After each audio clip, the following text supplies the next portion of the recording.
The Chicago winter that killed Evelyn Hart's father didn't have the decency to be dramatic about it. No sudden tragedy. No opera-worthy final words.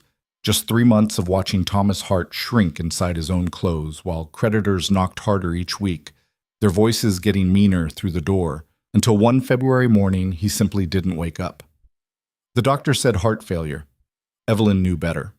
Her father had died of shame, buried under debts he'd spent 20 years accumulating while pretending the Hart family still mattered in a city that had long since forgotten them. She was 23 years old, standing in a dress she'd already pawned and bought back twice, watching strangers auction off every piece of furniture her mother had picked out before the consumption took her 6 years earlier. The house on Webster Avenue, the one her father swore would always be theirs, sold for less than he owed on it. By March, Evelyn Hart owned a worn leather suitcase, $43, her father's revolver, and a piece of paper that promised her a position keeping books at a cattle ranch in Wyoming Territory. The letter had arrived 4 months earlier, shortly after she'd sent inquiries to every business advertisement she could find in the Western Territories. Most hadn't bothered responding. This one had been brief, almost curt.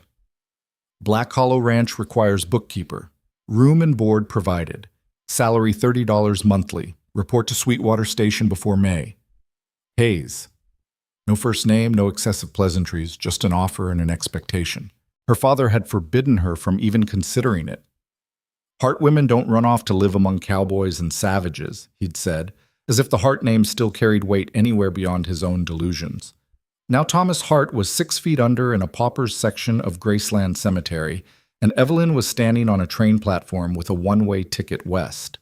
The journey took 6 days by rail, Chicago to Omaha, Omaha to Cheyenne, then a smaller line that rattled north through country that got emptier with each passing mile. The other passengers changed as they traveled. Well-dressed merchants gave way to rough miners, then soldiers, then men who didn't offer any explanation for why they were heading into territory where civilization thinned out like butter scraped over too much bread. One of them, a man with tobacco-stained teeth and hands that kept drifting toward Evelyn whenever the train swayed, had tried talking to her outside Cheyenne. Heading to Sweetwater alone? His smile didn't reach his eyes. That's ambitious for a lady. I can manage. Evelyn had learned in Chicago that men like this respected cold efficiency more than polite deflection. You carrying anything valuable? Her hand had moved to her handbag, where the revolver sat loaded. Nothing worth dying over. He'd laughed, but he'd also moved to a different car. Sweetwater Station wasn't really a town, just a collection of wooden buildings clustered around the rail line like they were afraid of the emptiness beyond. The stagecoach office sat between a trading post and a saloon, both establishments looking like a strong wind might reconsider their existence. Evelyn had arranged for passage to Black Hollow Ranch through a service that promised reliable transportation to outlying properties. The man running it, a weathered individual named Pritchard, looked her up and down with the expression of someone calculating odds he didn't like. "You sure about Black Hollow?" he'd asked. "That's 2 days northwest, rough country. Hayes don't usually send for women. I have a letter of employment. Can I see it?" She'd shown him. He'd frowned. "This got Hayes's signature?" "It says Hayes right there." "Says the name, don't mean Coulter Hayes wrote it." Pritchard had handed it back. "Look, miss, I run an honest operation, but I can't guarantee what you're riding into. Black Hollow's the biggest ranch in the territory, and Coulter Hayes runs it like a kingdom. He's fair if you work hard and don't cross him, but he ain't known for tolerance of mistakes." "I don't intend to make mistakes." "Nobody does." Pritchard had sighed. "Stage leaves dawn tomorrow. $50 for passage, another $20 if you want an armed escort." She'd counted out the money, watching her total savings diminish, and tried not to think about what would happen if the job really didn't exist. The stagecoach had been newer than she'd expected. Or maybe everything just looked newer out here where nothing was very old to begin with. 2 other passengers joined her, a traveling preacher whose constant quoting of scripture made the driver roll his eyes, and a silent man in a city suit who kept a rifle across his lap and didn't offer his name. They'd left Sweetwater as pink dawn spread across a landscape so vast and empty it made Evelyn's chest tighten with something between wonder and terror. Chicago had walls, buildings, crowds, constant proof that civilization existed. Out here, The world just stretched forever in shades of brown and gold, interrupted occasionally by rock formations that looked like ancient gods had gotten bored and wandered off mid-creation. "First time in the territories?" the preacher had asked. "Yes." "What brings you west?" "Work." "The Lord provides opportunities in unexpected places." The man with the rifle had snorted quietly. They'd traveled all day through country that got rougher as they moved northwest. The driver, a leathery man named Foster, occasionally pointed out landmarks: a rock formation called Devil's Thumb, a creek where Shoshone had massacred a wagon train 15 years back, a valley where rustlers used to hide stolen cattle before Coulter Hayes had cleaned them out. "Hayes did that himself?" Evelyn had asked. Foster had grinned. "Him and about 30 ranch hands, all armed like they were heading to war. Story goes the rustlers surrendered before shots were fired. Hayes has a reputation for being reasonable right up until he ain't, and then he's the most dangerous man in Wyoming."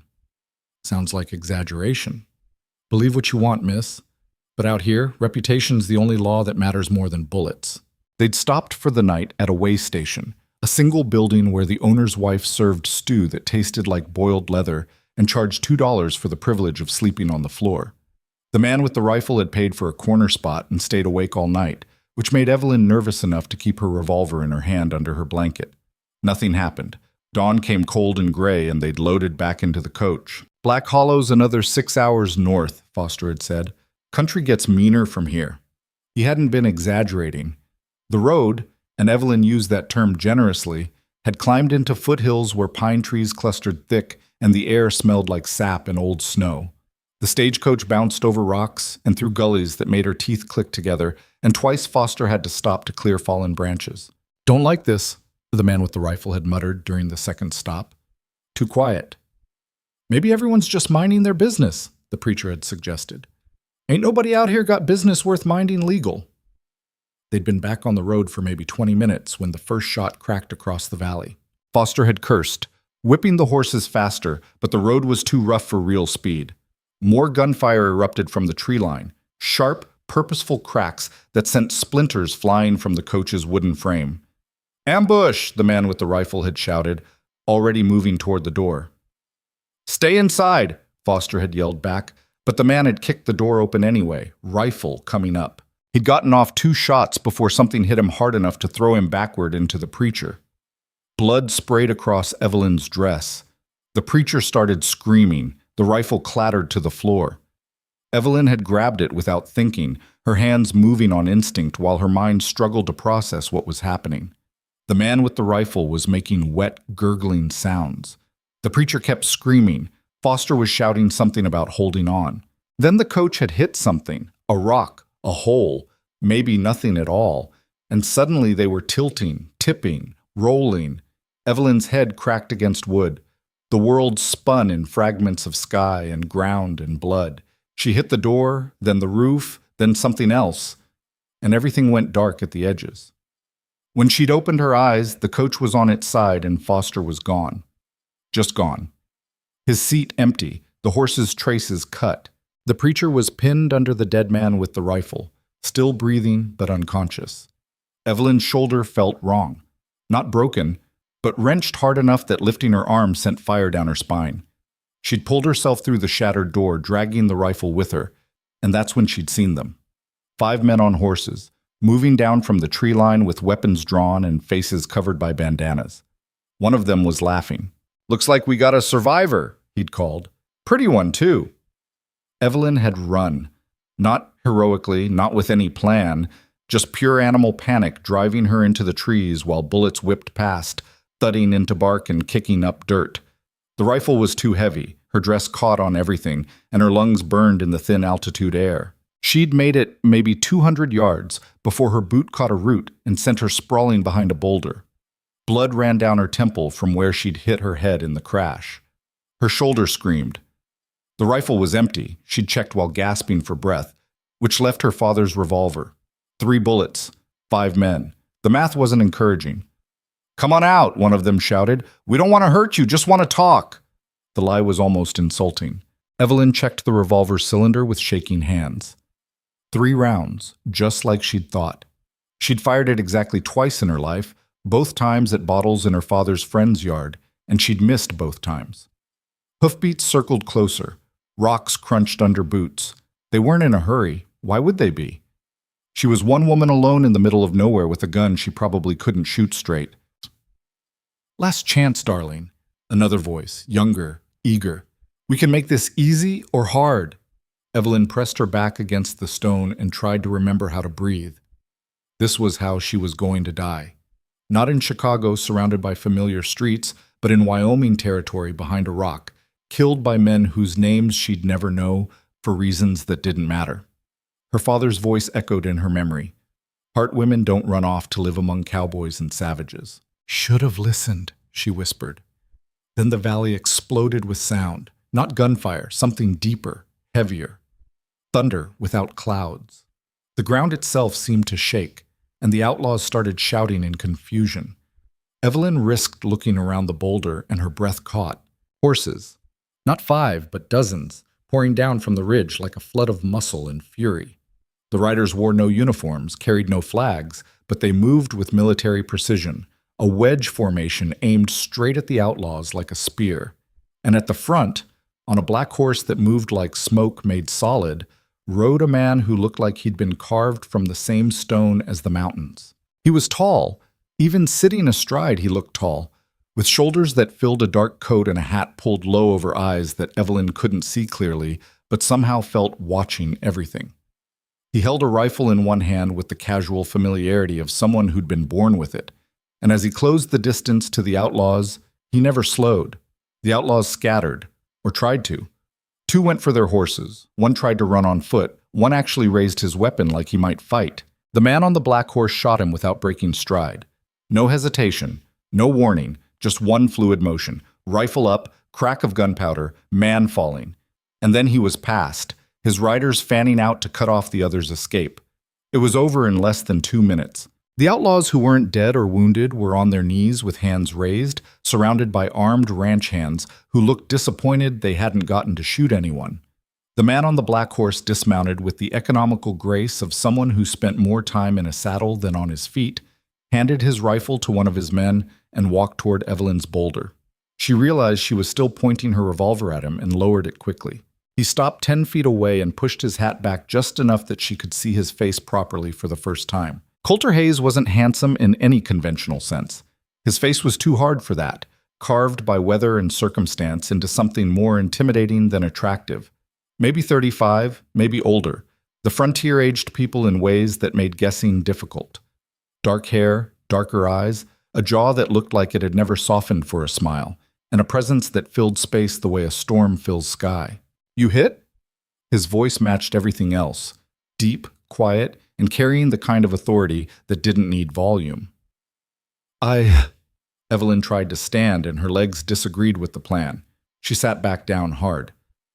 I don't think so. The coach crashed. There were other passengers. Dead. He said it without inflection. Driver too. You're the only one who made it out. The words hit harder than they should have. She'd known, of course she'd known, but hearing it confirmed made her stomach twist. How did you... Heard shots. We were moving cattle through the valley. Hayes glanced at the outlaws, then back at her. You carry an identification? What? Need to know who you are. For the report. Report to who? There's no law out here. I'm the law out here. He said it like he was commenting on the weather. Now, identification. Evelyn fumbled in her bag with numb fingers and produced the letter. I was traveling to Black Hollow Ranch. I have a position there as a bookkeeper. Hayes took the letter, read it in 3 seconds, and his jaw tightened almost imperceptibly. No, you don't. What? This letter's a forgery. He handed it back. I never sent for a bookkeeper. Don't need one. The world tilted again, worse than the coach crash. But it has your signature. Has my name. That's not the same thing. Hayes studied her with eyes that missed nothing. You came all the way from Chicago based on this? Yes. Alone? Yes. That was stupid. The blunt assessment stung worse because he was right. Evelyn felt something crack inside her chest. The last remaining piece of composure that had kept her together through her father's death. The debt collectors. The endless train ride. and nearly dying in a goddamn Wyoming canyon. I know it was stupid. Her voice came out harder than intended. I'm well aware, but I didn't have other options, and I'm excellent with numbers, and I thought... She stopped herself before the tears could start. It doesn't matter what I thought. Hayes watched her for a long moment. One of his men called something from the prisoners, and he held up a hand without looking. You got money for a return ticket? No. Family back east? No. Friends? Anyone who'd take you in? If I had any of that, do you think I'd be here? The words came out sharper than smart, but exhaustion and pain and the crash of adrenaline leaving her system had burned through her filter. She waited for him to respond with anger. Men like him, powerful and used to obedience, didn't appreciate sass from women with 3 bullets and no prospects. Instead, Hayes just sighed, the sound carrying the weight of someone solving a problem he didn't want. Can you ride? A horse? No, a buffalo. Yes, a horse. I've ridden, not well, but I can stay on. Good enough. He turned toward his men. Garrett, get one of the spare mounts ready. A younger ranch hand jogged over, leading a brown horse that looked bored with the entire situation. Hayes turned back to Evelyn. Black Hollow's 4 hours north. You can stay there tonight, and I'll figure out what to do with you tomorrow. I don't need charity. Wasn't offering charity. Was offering shelter, which out here is just basic human decency. His expression didn't change. You can accept it, or you can sit behind this rock and wait for the next stagecoach, which won't come for 5 days, assuming it comes at all. Your choice. It wasn't really a choice, and they both knew it.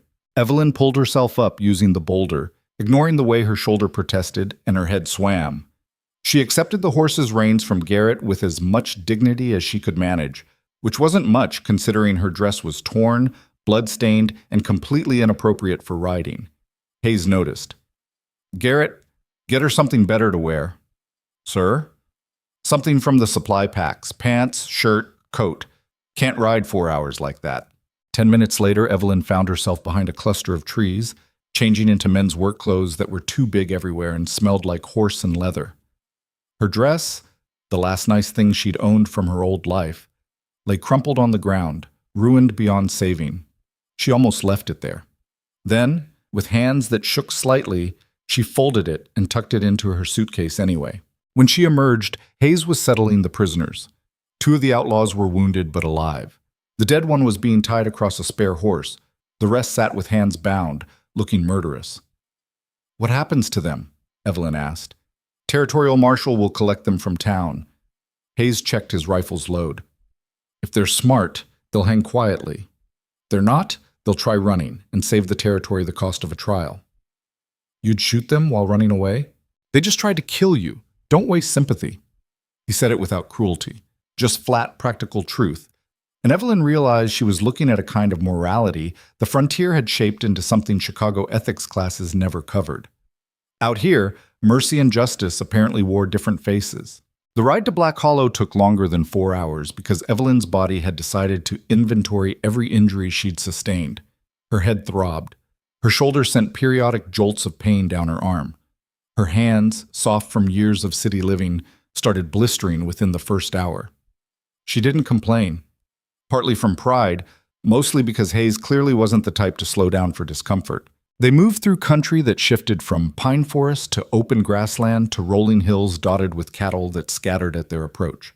The ranch hands rode in a loose formation, talking occasionally but mostly comfortable with silence. Hayes stayed at the front, his posture in the saddle so natural it looked like the horse was just an extension of his body. Around sunset, they crested a ridge, and Evelyn saw Black Hollow for the first time. It wasn't a ranch, it was a kingdom. The valley spread below like something from a painting.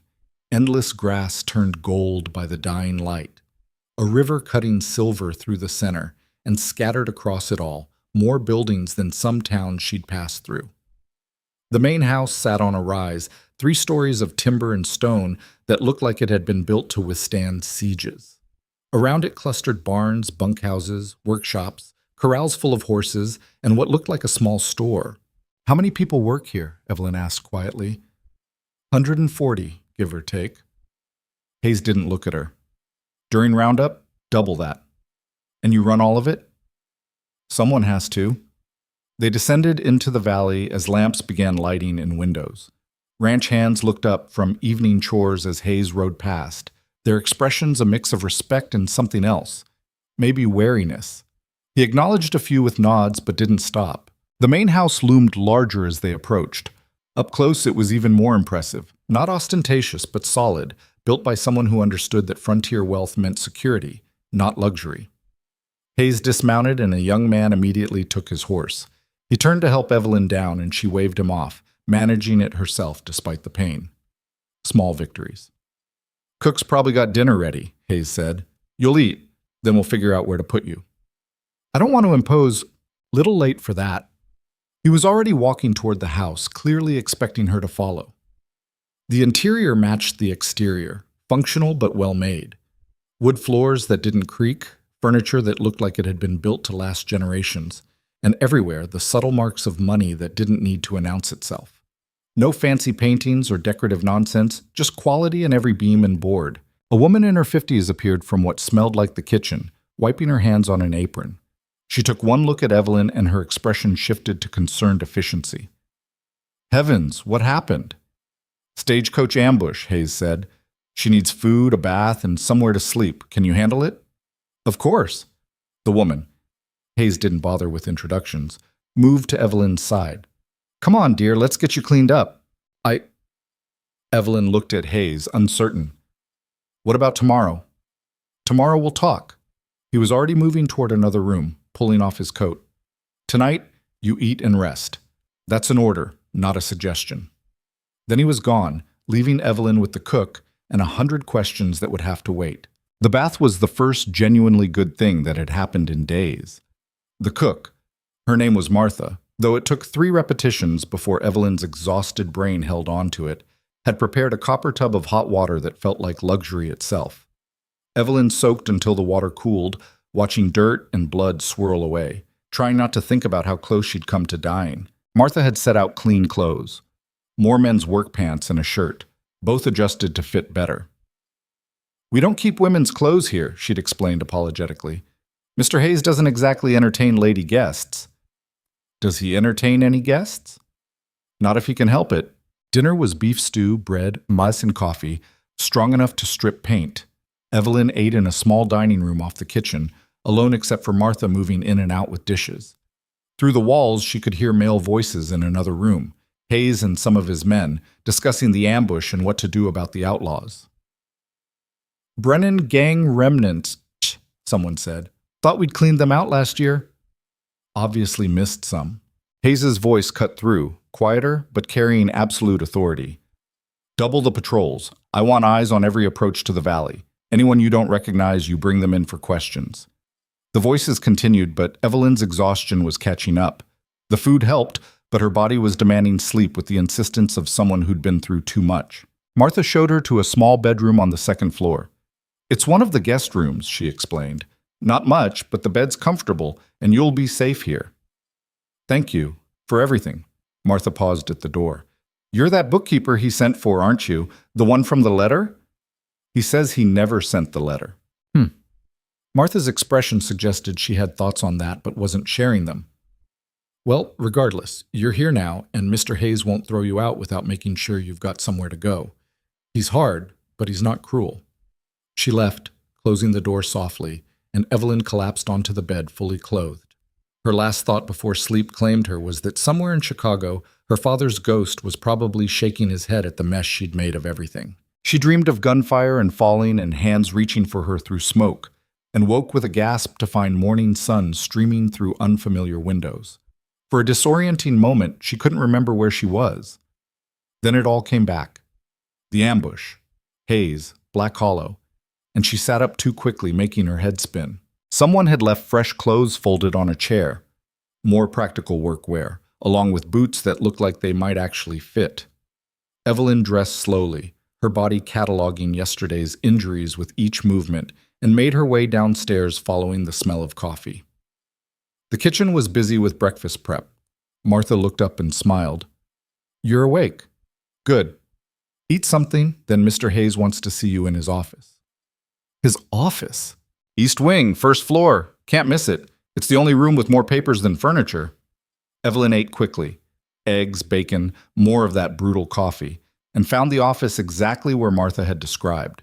The door was open, and Hayes sat behind a desk covered in ledgers, letters, and maps, writing something with intense concentration. She knocked on the doorframe. He looked up, set down his pen, and gestured to a chair. "Sit." She sat. Hayes leaned back, studying her with that same unreadable expression from yesterday. In daylight, she could see him more clearly. The lines around his eyes from squinting at distances, the scar running just above his left eyebrow, the way he held himself with the coiled readiness of someone always expecting trouble. "How much bookkeeping experience do you have?" he asked. 4 years keeping accounts for my father's import business." "What kind of imports?" "Textiles mostly, some furniture. He had connections with manufacturers." "Had?" "He died 3 months ago. The business was already failing. Creditors took everything." Hayes nodded like this confirmed something. "And you came west because I had no other options." Evelyn met his gaze directly. "No family, no friends wealthy enough to help, and Chicago doesn't have much use for women who can balance books but don't have connections or dowries. The frontier seemed like the only place that might not care about those things." "The frontier doesn't care about much except whether you can work." He tapped a finger on his desk. "Here's the situation. Someone sent you that letter pretending to be me. I don't know who or why, but I intend to find out. That's not your problem. It feels like my problem considering I'm homeless because of it." "Fair, but right now I've got a bigger issue." He pulled over one of the ledgers and turned it around so she could see. "Take a look at that." Evelyn studied the pages. They were account records, but organized so poorly it made her teeth hurt. Income and expenses mixed together, dates out of sequence, arithmetic errors in at least 3 places she could see in 30 seconds. "This is a disaster," she said before she could stop herself. "That's the polite version. My previous bookkeeper was my uncle's son. He was loyal and honest, which I valued. He was also barely literate and couldn't add." Hayes closed the ledger. "He retired 6 months ago, and I've been handling the books myself when I can, which isn't often enough. You need someone to clean this up. I need someone to rebuild the entire system from scratch." He leaned forward. "Here's what I'm offering. You stay, you fix my books, you keep them fixed. Room, board, and $40 a month. That's 10 more than that fake letter promised." Evelyn's heart jumped, but she kept her expression neutral. "For how long?" "Long as you want the job and don't give me reason to fire you. Could be 6 months, could be 6 years. And if I say no, then tomorrow I give you a horse, supplies, and enough money to get you to the nearest town with train service. Your choice, but..." He held up a hand before she could respond. "Before you decide, understand something. This ranch is the biggest operation in the territory. That makes it a target. What happened yesterday with the ambush? That happens. Not often, but it happens. Working here means accepting that danger comes with the territory. You're trying to scare me off. I'm trying to be honest. You seem like someone who appreciates honesty." Evelyn looked at the ledger again, then at Hayes, then out the window at the vast valley beyond. Chicago was 3 states away and might as well have been another world. She had no money, no connections, and no prospects except this: a job offer from a man she'd known for 16 hours, in a place so remote it made its own rules. Her father's voice whispered again, "Stupid. This is stupid. Maybe." But stupid was better than dead, and dead was where she'd end up if she went back east with nothing. "I'll take the job," she said. Hayes nodded once, like he'd expected that answer. "Good. Martha will show you to a permanent room. You start tomorrow. First priority is sorting out last quarter's accounts. I've got territorial tax assessors coming in 3 weeks, and I need accurate numbers." "I can do that." "I know you can. If I didn't think so, I wouldn't have offered." He picked up his pen again, already back to whatever he'd been writing. Dismissed. Evelyn stood, turned to leave, then paused at the door. "Mr. Hayes?" "Yeah?" "Thank you for yesterday and today." He didn't look up from his writing. "Don't thank me yet. You haven't seen how much work you're in for." But there was something in his voice, not quite warmth, but not entirely cold either, that made Evelyn think maybe, just maybe, she'd stumbled into something that might actually work. She left the office and found Martha waiting in the hall with a knowing smile. "Well, I have a job." "Thought you might." Martha started walking, gesturing for Evelyn to follow. "Come on, let me show you around properly. You're part of Black Hollow now, which means you'd better learn how things work before you accidentally insult someone important." As they walked through the ranch, Martha talked, and Evelyn listened, absorbing information like her life depended on it, which it probably did. Black Hollow Ranch, she learned, wasn't just the biggest in the territory. It was the biggest by a margin that made other ranchers look like they were playing at farming. 20,000 acres of prime grazing land, 6,000 head of cattle, 300 horses, and operations that extended beyond ranching into timber, mining interests, and even a stake in the railroad spur being built through the valley. Coulter Hayes had built it all in 12 years. "He came here with nothing," Martha explained as they passed a barn where men were shoeing horses. "Well, not nothing. He had money from somewhere back east, but nobody talks about that. Bought the land cheap because it was considered too remote and dangerous. Spent the first 5 years just surviving, fighting off rustlers and competing ranchers who thought they could push him out. Then something shifted. He got harder, smarter, more ruthless, and the ranch grew." "What shifted?" Martha's expression flickered. "Personal tragedy. Don't ask him about it. He won't answer, and you'll just make him angry." They continued the tour. Evelyn met the foreman, a grizzled man named Cooper who looked her up and down and grunted something that might have been approval. She met the head wrangler, 2 assistant cooks, a blacksmith with forearms like tree trunks, and at least a dozen ranch hands whose names blurred together. Everyone was polite. Everyone was also clearly reserving judgment. "They don't know what to make of you yet," Martha said quietly as they walked back toward the main house. "Women don't usually work here, except for me and the laundry girls. You'll have to prove yourself." "I'm good at proving myself." "Then you'll do fine." Martha paused at the kitchen door. "One more thing. Mr. Hayes values 3 things above all else: competence, loyalty, and honesty. You give him those, he'll protect you against anything. But cross him on any of them, and he'll throw you out so fast you'll bounce."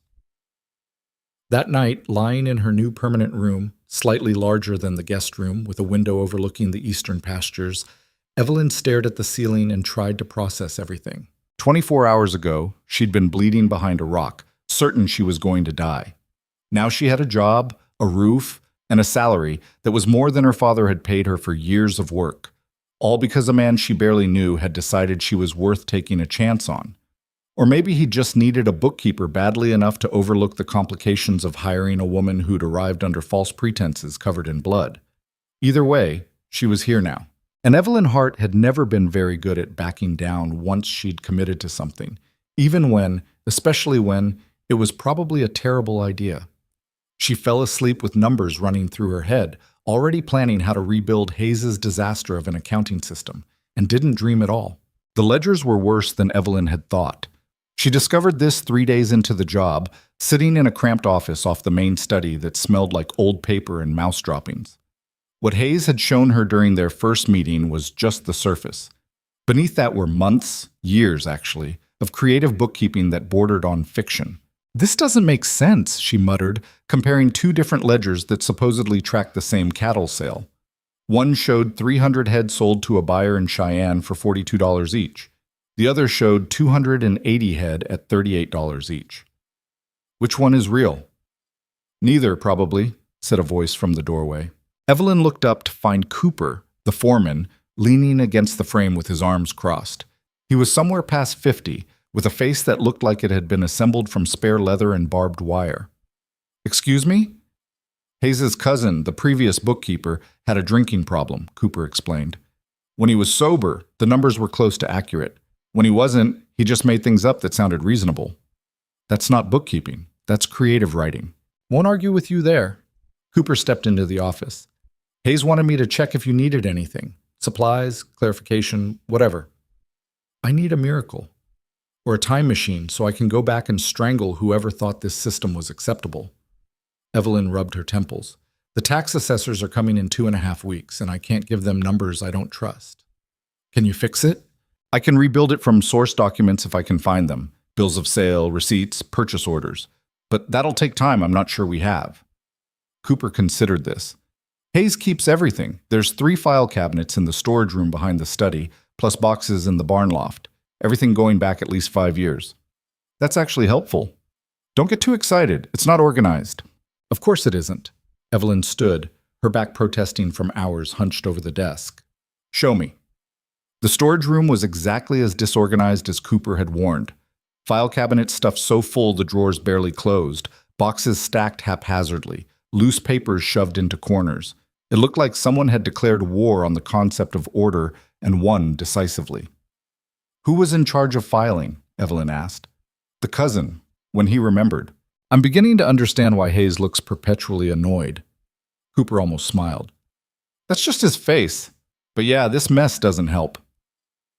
They spent the next hour pulling out boxes and sorting through the worst of it. Cooper proved surprisingly useful.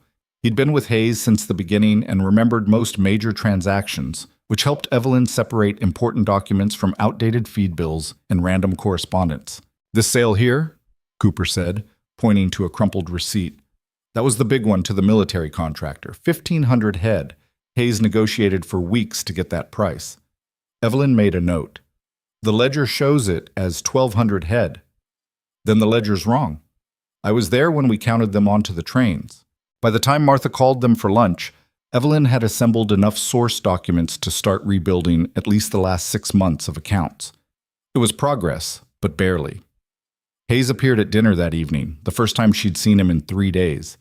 He'd been out on the range dealing with some issue involving broken fences and possibly rustlers, according to the ranch hand gossip Evelyn had overheard. Cooper says you're drowning in paperwork, Hayes said without preamble, loading his plate with steak and potatoes. They were eating in the main dining room, a space large enough to seat 20, but currently occupied by just Evelyn, Hayes, Cooper, and a ranch hand named Thomas, who served as Hayes' second-in-command. Martha had insisted on the formality, though Evelyn suspected it was really just because the kitchen table wasn't big enough. I'm making progress, Evelyn said carefully. But your cousin's record-keeping was creative. That's diplomatic. I'm trying to be professional. Don't bother on my account. He was a drunk and a terrible bookkeeper. I only kept him because my uncle asked me to, and I owed my uncle. Hayes cut into his steak with more force than necessary. But he's gone now, and I need accurate numbers. Can you deliver them? Yes, but not in 2.5 weeks unless you want me to guess on about 40% of the transactions. I don't pay you to guess. Then I need more time. Hayes chewed, thinking. The assessors can be delayed. I'll send word we had a personnel change and need to reschedule. That buy you enough time? Give me 6 weeks and I'll have everything reconciled and organized. 4 weeks. 5 and I'll build you a new system that won't fall apart the next time someone incompetent touches it. Hayes almost smiled. Almost. 5 weeks? Done. Across the table, Cooper and Thomas exchanged glances. Evelyn got the sense she'd just passed some kind of test she hadn't known she was taking. The work consumed her. Evelyn fell into a routine. Wake before dawn, breakfast in the kitchen with Martha. Then 12 hours in the office wrestling with numbers and source documents. She emerged only for meals and the occasional walk to clear her head when the arithmetic started blurring together. The ranch hands largely ignored her, which was fine.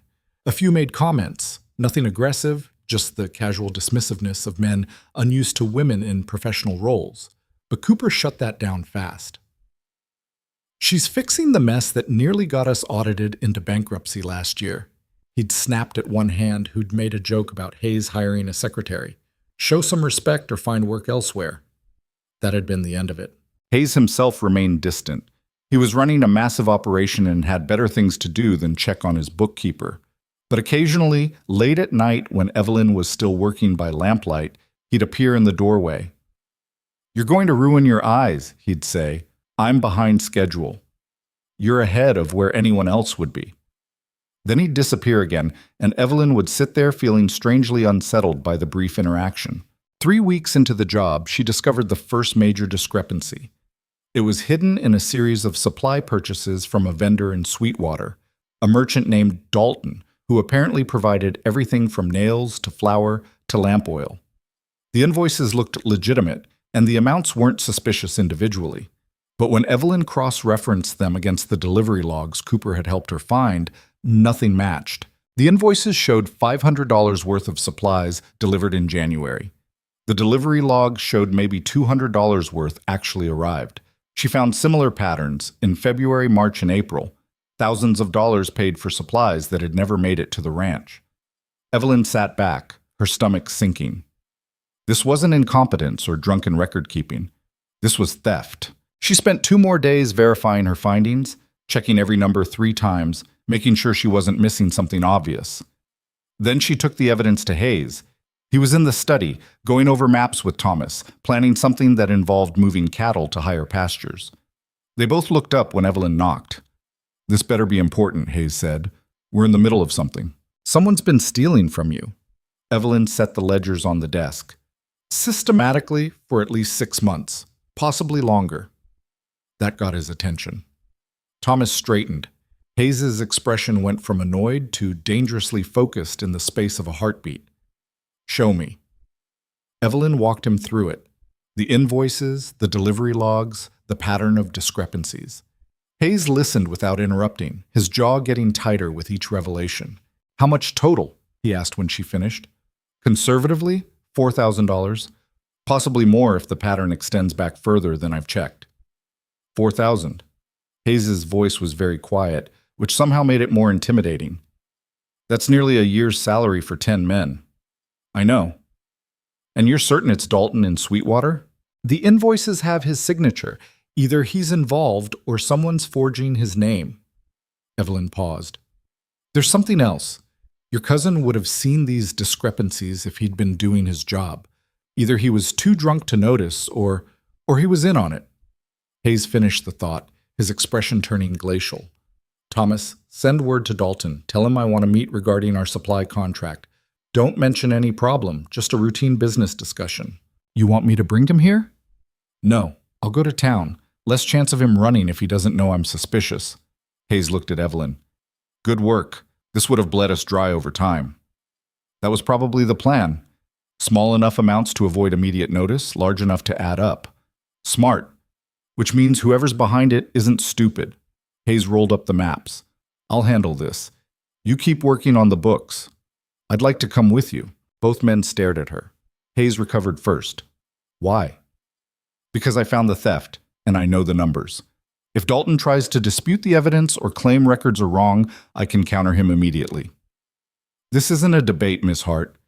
This is potentially dangerous. If Dalton's stealing $4,000, he's not going to confess politely. I understand that, but I'm still asking to come." Hayes studied her for a long moment. "You know how to use that revolver you carried when you arrived?" "I know which end the bullets come out of." "That's not an answer." "I can shoot. I'm not good, but I can shoot." "Good enough." Hayes looked at Thomas. "Arrange it for tomorrow. We leave after breakfast." Thomas nodded and left, still looking confused about why they were bringing the bookkeeper to what might become a confrontation. Evelyn returned to her office, adrenaline still singing through her veins. She'd just volunteered to ride into potential danger with a man she barely knew, over money that wasn't even hers. Her father's ghost was probably having fits. But something about the theft made it personal. She'd spent 3 weeks rebuilding Hayes's accounts, finding order in chaos, and discovering that someone had been undermining all of it felt like a direct attack on her work. That night, she couldn't sleep. Eventually, she gave up and went downstairs for water, only to find Hayes in the study, reading through the evidence she'd compiled by lamplight. "Can't sleep either?" she asked from the doorway. "Sleep's overrated." He didn't look up. "You did solid work here. Most bookkeepers would have missed this pattern.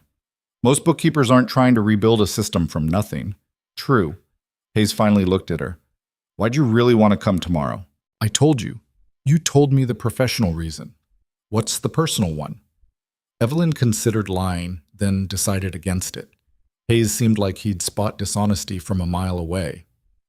"Because I'm tired of being helpless," she said. "The stagecoach ambush, arriving here with nothing, spending weeks in an office while everyone else does the actual work of running this ranch. I know I'm useful with numbers, but I'm not used to being sheltered. It doesn't sit right. Most women would appreciate the shelter. I'm not most women. If I were, I'd still be in Chicago trying to find a husband rich enough to solve my problems." Hayes almost smiled again. that flicker of expression that never quite manifested fully. Fair enough. But tomorrow, you follow my lead. If things go bad, you do what I say without argument. Agreed? Agreed. Good. Now go get some sleep. We leave at dawn. Sweetwater looked different in daylight, less bleak, but not by much. The town consisted of one main street lined with false front buildings that optimistically suggested more prosperity than actually existed. Maybe 300 people lived here, serving as a supply hub for the ranches scattered across the territory. They rode in with 4 ranch hands as escort.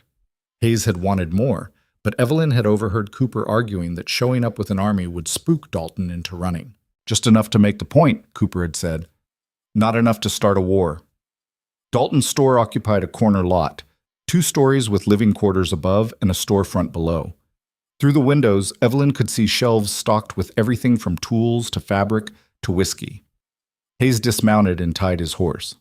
Thomas, you and the boys wait out here. Anyone tries to leave through the back, stop them. He looked at Evelyn. Ready? She nodded, not trusting her voice. Inside, the store smelled like sawdust and tobacco. A clerk looked up from behind the counter, his expression shifting from welcoming to wary when he recognized Hayes. Mr. Hayes, didn't expect to see you in town. Is Dalton available? He's in the office. I know where it is. Hayes walked past the counter without waiting for permission. Evelyn followed, acutely aware of the revolver's weight at her hip. The office was cramped, dominated by a desk covered in papers and a man who looked up with a smile that didn't reach his eyes. Dalton was maybe 40, running to fat, with the kind of face that probably looked trustworthy to people who didn't look too closely. Coulter, this is a surprise. If you'd sent word ahead, I would have. We need to discuss some discrepancies in our accounts, Hayes said, his tone conversational but carrying an edge that made Dalton's smile falter. Discrepancies? Miss Hart, would you explain? Evelyn stepped forward, pulling out the documents she'd brought. For the past 6 months, your invoices show supplies delivered to Black Hollow Ranch totaling over $4,000. However, our delivery logs show we received less than half that amount. The color drained from Dalton's face. There must be some mistake. There's no mistake, Hayes interrupted. I've verified the records personally. Either you've been sending invoices for supplies you never delivered, or someone's been intercepting shipments. Which is it? I would never. This is. Dalton stammered, his eyes darting between Hayes and the door. Don't run, Hayes said quietly. You won't make it out of town. I didn't steal from you, I swear. Then who did? Dalton's mouth opened and closed. Sweat beaded on his forehead. If I tell you, he'll kill me.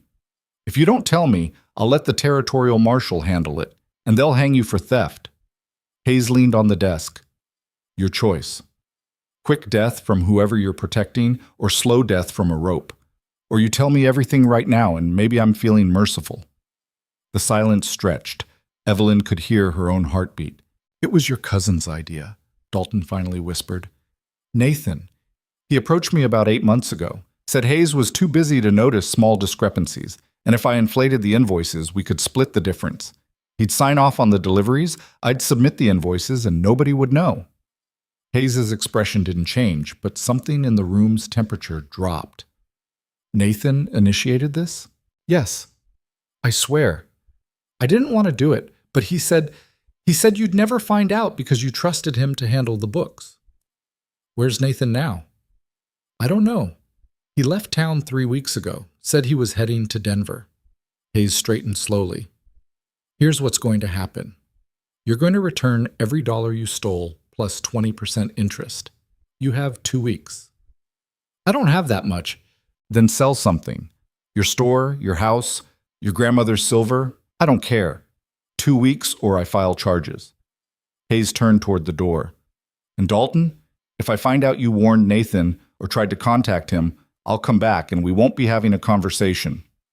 They left Dalton sweating in his office and walked back onto the street. The ranch hands looked up expectantly. It's handled, Hayes said, mounting his horse. Let's go home. They were halfway back to Black Hollow before Hayes spoke again. I should have seen it. You couldn't have known, Evelyn said. He was family. I gave him a job because my uncle asked me to, and I trusted him because Hayes stopped himself. Doesn't matter, I was stupid. You were loyal, that's different. Is it? Because from where I'm sitting, it looks like loyalty cost me $4,000 and almost got my ranch audited into the ground. Evelyn didn't have a good answer for that. They rode in silence until the valley came into view. Thank you, Hayes said finally, for finding it and for pushing to come today. You were right, having the numbers immediately available made the difference. You're welcome. Don't let it go to your head. You're still the bookkeeper, not a ranch hand. But there was something in his tone that suggested he was teasing rather than dismissing, and Evelyn felt an unexpected warmth in her chest that had nothing to do with the afternoon sun. Word of the theft spread through the ranch faster than Evelyn would have thought possible. By dinner, everyone knew Nathan had been stealing, Dalton was paying it back, and Evelyn had been the one to uncover it all. The ranch hands looked at her differently now. Not with acceptance, she hadn't earned that yet, but with a grudging respect that felt like progress. That took nerve, one of them said as she passed the bunkhouse. Riding into town with the boss to confront a thief. I just wanted to make sure the numbers were clear. Sure, numbers, he grinned. Keep telling yourself that. Cooper found her after dinner, carrying a cup of coffee. Heard you did well in town. I stood there and recited figures. Hayes did everything else. You stood there in a room with a cornered thief and didn't flinch. That counts. Cooper handed her the coffee. Hayes doesn't compliment people easily. The fact that he brought you along says something. Says he needed someone who knew the accounts. Says he trusted you not to panic if things went bad. Cooper studied her. You're fitting in better than I expected. Is that a compliment? Close as you'll get from me. Don't waste it. He walked off, leaving Evelyn with the coffee and a strange sense of accomplishment that felt disproportionate to what she'd actually done. That night, she worked late again, rebuilding the accounts now that she knew where the gaps had come from. It was satisfying work, taking broken pieces and making them whole, finding truth in numbers that didn't lie if you knew how to read them. You're still here. Hayes's voice didn't startle her this time. She'd started recognizing his footsteps. Almost done with April's reconciliation, she said without looking up. Once I finish this, I'm only 2 months behind schedule. That's ahead of schedule, considering you're also rebuilding everything from scratch. Hayes stepped into the office. I'm calling the territorial assessors tomorrow, telling them we're ready whenever they want to come. Evelyn looked up. I still have 3 weeks of work left. You have enough for them to see we're legitimate and organized. That's all that matters. He paused. I'm also increasing your salary to $50 a month. You don't have to do that. I'm not doing it out of charity. You've already saved me more than the increase will cost, and you've built a system that'll keep saving me money. Hayes leaned against the doorframe. You've earned it. Thank you. Stop thanking me. You did the work. He shifted, looking uncharacteristically uncertain. There's something else. The town's having a founders celebration next month. Whole territory shows up. Ranchers, merchants, families. It's political theater mostly, but attendance is expected. Okay. I need to go, and I need to bring someone. Oh. Evelyn felt her stomach flip oddly. You want me to help you find someone appropriate? No, I'm asking if you'll come with me. The office was very quiet suddenly. Evelyn set down her pen. As your bookkeeper. As my guest. Hayes met her eyes directly. People are already talking, you living at the ranch, riding into town with me. If I show up alone to the celebration, the gossip gets worse. If I show up with you, at least I'm controlling the narrative. That's very pragmatic. I'm a pragmatic man. And if I say no, then I go alone and deal with the gossip. Your choice. Evelyn considered. Part of her, the part that sounded like her father, screamed that this was dangerous territory. Attending a social event as Hayes's guest would cement her reputation as something more than just an employee, true or not. But another part of her, the part that had come west with nothing and survived an ambush and rebuilt a ranch's accounts from chaos, didn't particularly care what people thought. I'll go, she said, but I'll need something to wear. I can't show up in work pants. Tell Martha what you need. She'll arrange it. Hayes straightened. The celebration's in 3 weeks. That gives you time to finish the books and not look exhausted. Thoughtful. Pragmatic, he corrected, but there was that almost smile again. After he left, Evelyn sat in the quiet office, staring at numbers that suddenly wouldn't quite focus. She'd just agreed to attend a social function with the most powerful man in the territory, and she had no idea what she'd just signed up for. But backing down now would be worse than whatever complications lay ahead. So she took a breath, picked up her pen, and went back to work. Because if she was going to complicate her life, she'd at least do it with the books properly balanced. The dress arrived on a Tuesday, delivered by a dressmaker from Sweetwater who looked simultaneously terrified and thrilled to be visiting Black Hollow Ranch. Martha had ordered it without consulting Evelyn about style or color, which should have been concerning but somehow wasn't. "I know what works," Martha had said when Evelyn questioned the arrangement. "Trust me." The result was dark blue silk with black trim, elegant without being ostentatious, fitted enough to be flattering but practical enough that Evelyn could actually move. It was the nicest thing she'd owned since before her father's death, and looking at herself in the mirror made something twist in her chest. "You look like a lady," Martha said from the doorway, approval clear in her voice. "I look like I'm pretending to be a lady." "Same thing out here. Nobody's born to this. We all just figure it out as we go." Martha adjusted the dress's shoulder. "Mr. Hayes is going to have a heart attack when he sees you. That's not the goal." "Maybe not yours." Evelyn turned to face her. "What's that supposed to mean?" Martha just smiled and left the room, which was somehow more unsettling than if she'd actually answered. The territorial assessors arrived the following morning, 2 men in dusty suits who looked like they'd rather be anywhere else. Hayes met them in the study while Evelyn waited in her office, organized ledgers stacked on the desk like ammunition. She heard raised voices after about 20 minutes. Not shouting, but the kind of sharp professional disagreement that preceded shouting. Then Hayes appeared in her doorway. "They want to see you." "Is that normal?" "No. But they're questioning some of the reconstruction, and I told them they could verify with the person who did the work." His expression was carefully neutral. "Don't let them intimidate you." "I won't." The assessors were both past 50, with the worn-down look of men who'd spent careers dealing with frontier bookkeeping that ranged from incompetent to actively fraudulent.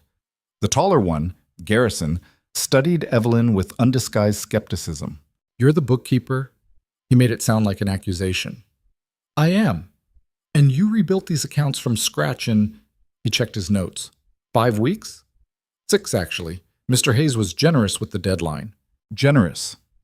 Garrison exchanged a glance with his colleague. "Miss Hart, we've been auditing ranches in this territory for 15 years. In that time, we've seen every kind of creative accounting imaginable. What we're looking at here is either legitimate reconstruction or very sophisticated fraud." "It's legitimate." "So you say. But the previous bookkeeper's records are a disaster, and suddenly everything's perfectly organized under your tenure?" The skepticism in his voice bordered on accusation. "That's convenient timing." Evelyn felt her temper spark. "The previous bookkeeper was a drunk who couldn't add. I spent 6 weeks cross-referencing every transaction against source documents because the ledgers were worthless. If you're suggesting I somehow fabricated thousands of pages of receipts, invoices, and delivery logs, I'd love to hear your theory on when I found the time." "Miss Hart," Hayes started, but she was already moving to the file cabinets. "Here." She pulled out a box of receipts. "Every cattle sale from January through March, organized by date and buyer. Here's the corresponding bank deposits. Here's the invoices for supplies cross-referenced against delivery logs signed by ranch hands who can verify what actually arrived. And here," she dropped the ledger on the desk hard enough to make both assessors flinch, "is where the previous bookkeeper recorded a sale of 300 cattle that actually never happened because he was too drunk to remember he'd already recorded it 2 weeks earlier." The room was very quiet. Garrison picked up the ledger and flipped through it. His colleague was already examining the receipts. After a long moment, Garrison looked up. "These source documents are legitimate?" "Every single one. You're welcome to verify them against bank records, bills of sale, anything you want." More silence. Then Garrison set down the ledger and actually smiled. Barely, but it counted. "Miss Hart, in 15 years, I've never seen reconstruction work this thorough. If you ever want to work for the territorial government, I can make an introduction. I'm happy where I am." "I can see why." He looked at Hayes. "Your books are in order, Mr. Hayes. Better than in order, actually. You're one of maybe 3 operations in the territory I can say that about." After they left, Hayes leaned against the desk and looked at Evelyn with an expression she couldn't quite read. "What?" she asked.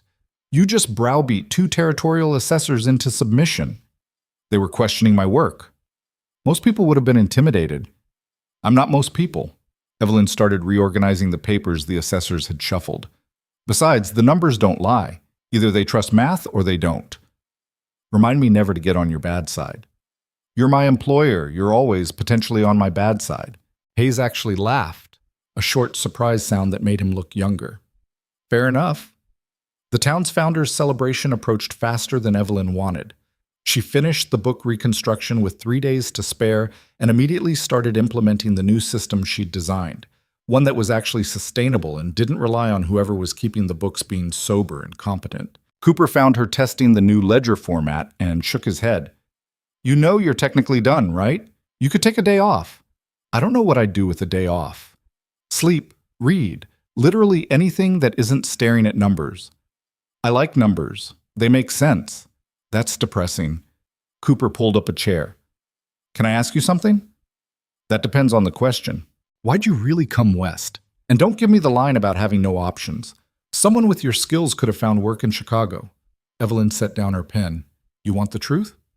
Generally, yes. I was suffocating. The words came out before she could reconsider them. My father spent his entire life pretending we were more important than we were, and I spent my entire life playing along. When he died and the illusion collapsed, I realized I'd never actually made a single real decision. Everything was about maintaining appearances for people who didn't care if we lived or died. So you came to Wyoming. So I came to Wyoming, where nobody knows me, nobody cares about appearances, and if I fail, at least I'll fail on my own terms. She smiled without humor. Turns out the frontier is exactly as advertised. Dangerous, uncomfortable, and completely indifferent to your existence. I love it. Cooper studied her for a moment. You're going to do fine here. That's the second time you've said something almost nice to me. Should I be worried? Probably. I don't hand out compliments to people who won't last. He stood. Get some rest before the celebration. Hayes is going to parade you around like a prize, and you should at least look alive for it. He's not parading me anywhere. Keep telling yourself that.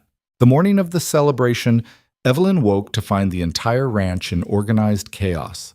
Apparently half the hands were going into town, which meant the other half were doubling up on chores, which meant everyone was stressed and short-tempered. She stayed out of the way and worked on filing, trying not to think about the evening ahead. At 4, Martha appeared in her doorway. Time to get ready. It's 4 hours until we leave. And you need all 4, trust me. What followed was an experience Evelyn hadn't anticipated and wasn't sure she enjoyed. Martha had recruited 2 of the laundry girls to help, and together they attacked Evelyn's appearance with military efficiency. Hair washed and styled, skin scrubbed, nails trimmed and cleaned, and that was before they even approached the dress. I can dress myself, Evelyn protested. Not in this, you can't. It's got stays. I hate stays. Everyone hates stays, that's not the point. By the time they finished, Evelyn looked in the mirror and barely recognized herself. The dress fit perfectly, the stays making her posture straighter than it had been in months. Her hair was pulled back in a style that was elegant without being fussy. She looked like she belonged at a social event with the territory's wealthy elite. She also looked completely terrified, but hopefully that was less obvious. Stop fidgeting, Martha ordered. You look beautiful. I look like I'm about to be sick. Also true, but beautifully sick. Hayes was waiting at the base of the stairs, wearing what was probably his best suit, dark, well-tailored, and making him look less like a rough frontier rancher and more like someone who could buy and sell most of the territory without blinking. He looked up as she descended, and something in his expression shifted. You clean up well, he said finally. So do you. I clean up adequately. You clean up dangerously. He offered his arm. Ready? Absolutely not. Good. Let's go. They took the carriage instead of horses, which felt absurdly formal, but made sense given Evelyn's dress. Thomas drove, with 2 armed ranch hands riding alongside as escort. Apparently, even social events required security in Wyoming territory.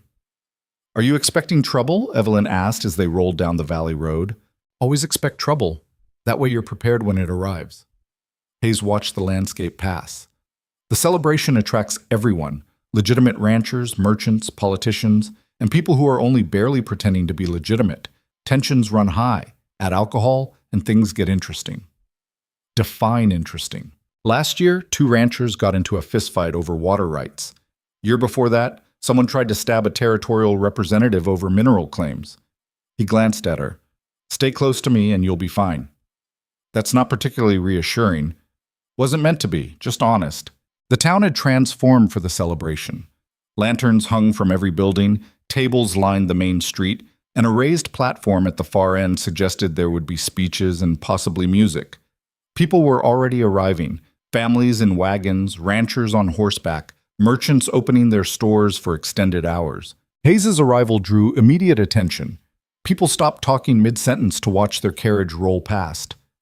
Evelyn felt dozens of eyes tracking their progress, and her stomach knotted tighter. They're staring, she muttered. They're always staring. Ignore them. Easy for you to say. You're not the scandalous woman living at the territory's most powerful ranch. True, I'm just the scandalous man who put her there. Hayes helped her down from the carriage. Might as well give them something to actually talk about. Before Evelyn could ask what that meant, he'd tucked her hand into the crook of his arm and was walking directly toward the largest cluster of people, ranchers and their wives, all dressed in their finest and all suddenly very interested in examining Evelyn like she was a curious specimen. Coulter, one of the men said, his tone carefully neutral. Didn't expect to see you here. Tradition dictates attendance, Benson. You know that. Hayes nodded to the man's wife. Mrs. Benson, you look well. Mrs. Benson's smile was tight. And who is this? Miss Evelyn Hart, my bookkeeper. Miss Hart, this is Samuel Benson, owns the Triple Creek Ranch south of here, and his wife Eleanor. The introduction was calculated, Evelyn realized. Not my guest or anything that implied a personal relationship, just the professional connection, stated clearly enough to draw the line, but ambiguous enough to keep people guessing. A bookkeeper, Eleanor repeated, her tone making it clear what she thought of women in professional roles. How progressive. How necessary, Evelyn corrected pleasantly.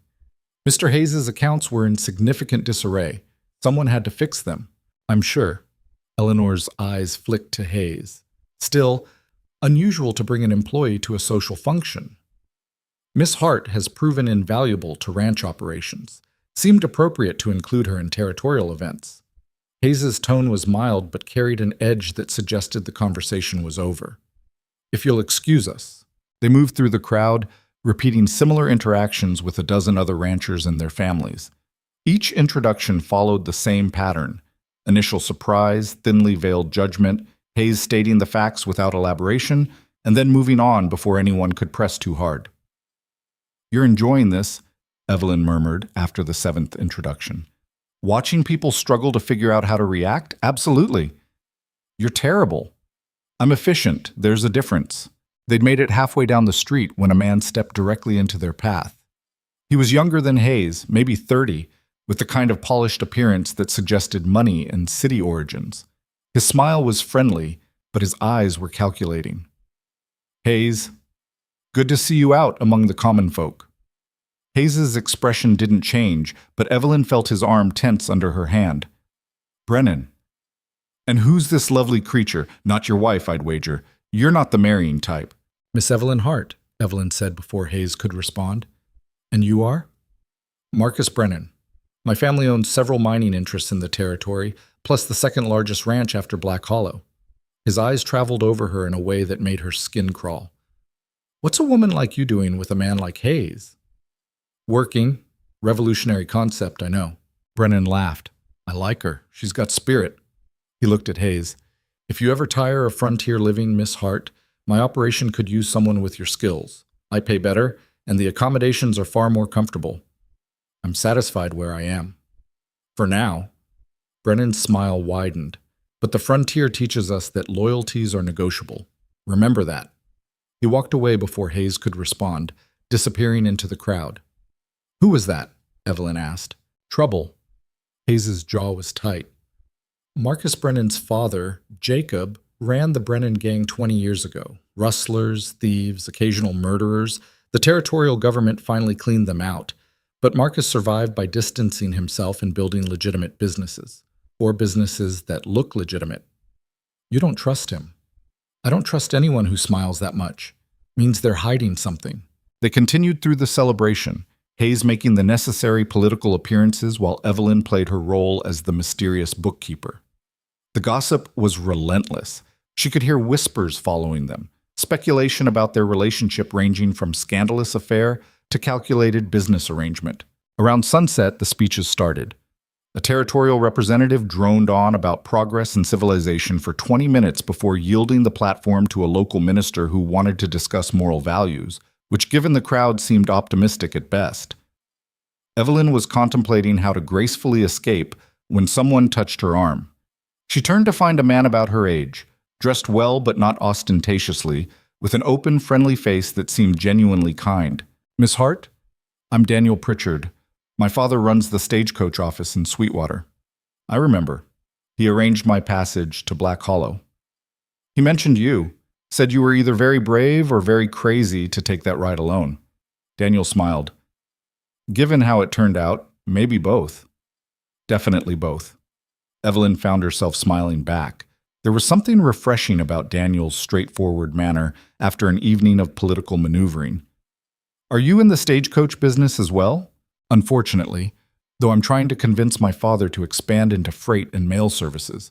The territory's growing. We should grow with it." They talked for several minutes, Daniel asking intelligent questions about her work and the challenges of frontier bookkeeping. He was easy to talk to, treating her like a professional rather than a curiosity, and Evelyn relaxed for the first time all evening. "Would you like to dance?" Daniel asked when the music started. "Fair warning, I'm terrible at it, but I promise not to step on your feet more than 3 times. "That's honest, at least." "Honesty's cheaper than buying new shoes." Evelyn laughed and was about to accept when a hand settled on her lower back. "Miss Hart's already committed this dance," Hayes said, his tone pleasant but carrying an undercurrent that made Daniel take a step back. "Of course. My apologies, Mr. Hayes." Daniel nodded politely and retreated into the crowd. Evelyn turned to face Hayes. "I hadn't committed anything." "You have now." He guided her toward the makeshift dance floor without waiting for agreement. "Unless you actually want to dance with Pritchard's son." "He seemed nice." "He is nice. Exactly the kind of nice that makes him wrong for you." "That's not your decision." Hayes pulled her into the proper dance position, closer than strictly necessary, his hand firm on her waist. "You're right. It's not. But I'm making it anyway." The music started before Evelyn could formulate a response. Hayes led with the same quiet competence he brought to everything, and she found herself following despite her irritation. He was surprisingly good, better than someone who spent most of his time on a horse had any right to be. "You dance well," she said grudgingly. "My mother insisted I learn. Said a man needed social graces even if he planned to spend his life working with cattle." Was she right? She was right about most things. Something flickered across his face, pain, maybe, or old grief. "She died when I was 20, never got to see Black Hollow." It was the most personal thing he'd ever shared, and Evelyn wasn't sure what to do with it. "I'm sorry." "Don't be. It was a long time ago." Hayes turned them smoothly through the other dancers. "Your father, you never talk about him much." "There's not much to say. He was charming and useless and spent my entire childhood pretending we were important. When he died, I felt relieved, which makes me a terrible daughter." "Makes you honest. That's worth more than false grief." They danced in silence for a moment. Evelyn was acutely aware of how many people were watching them. The most powerful rancher in the territory dancing with his bookkeeper, both dressed like they belonged together, moving with an ease that suggested this wasn't their first time, which it was, but nobody else knew that. "This is going to make the gossip worse," she said quietly. "I know. People are going to assume we're—" She couldn't quite finish the sentence. "Let them assume."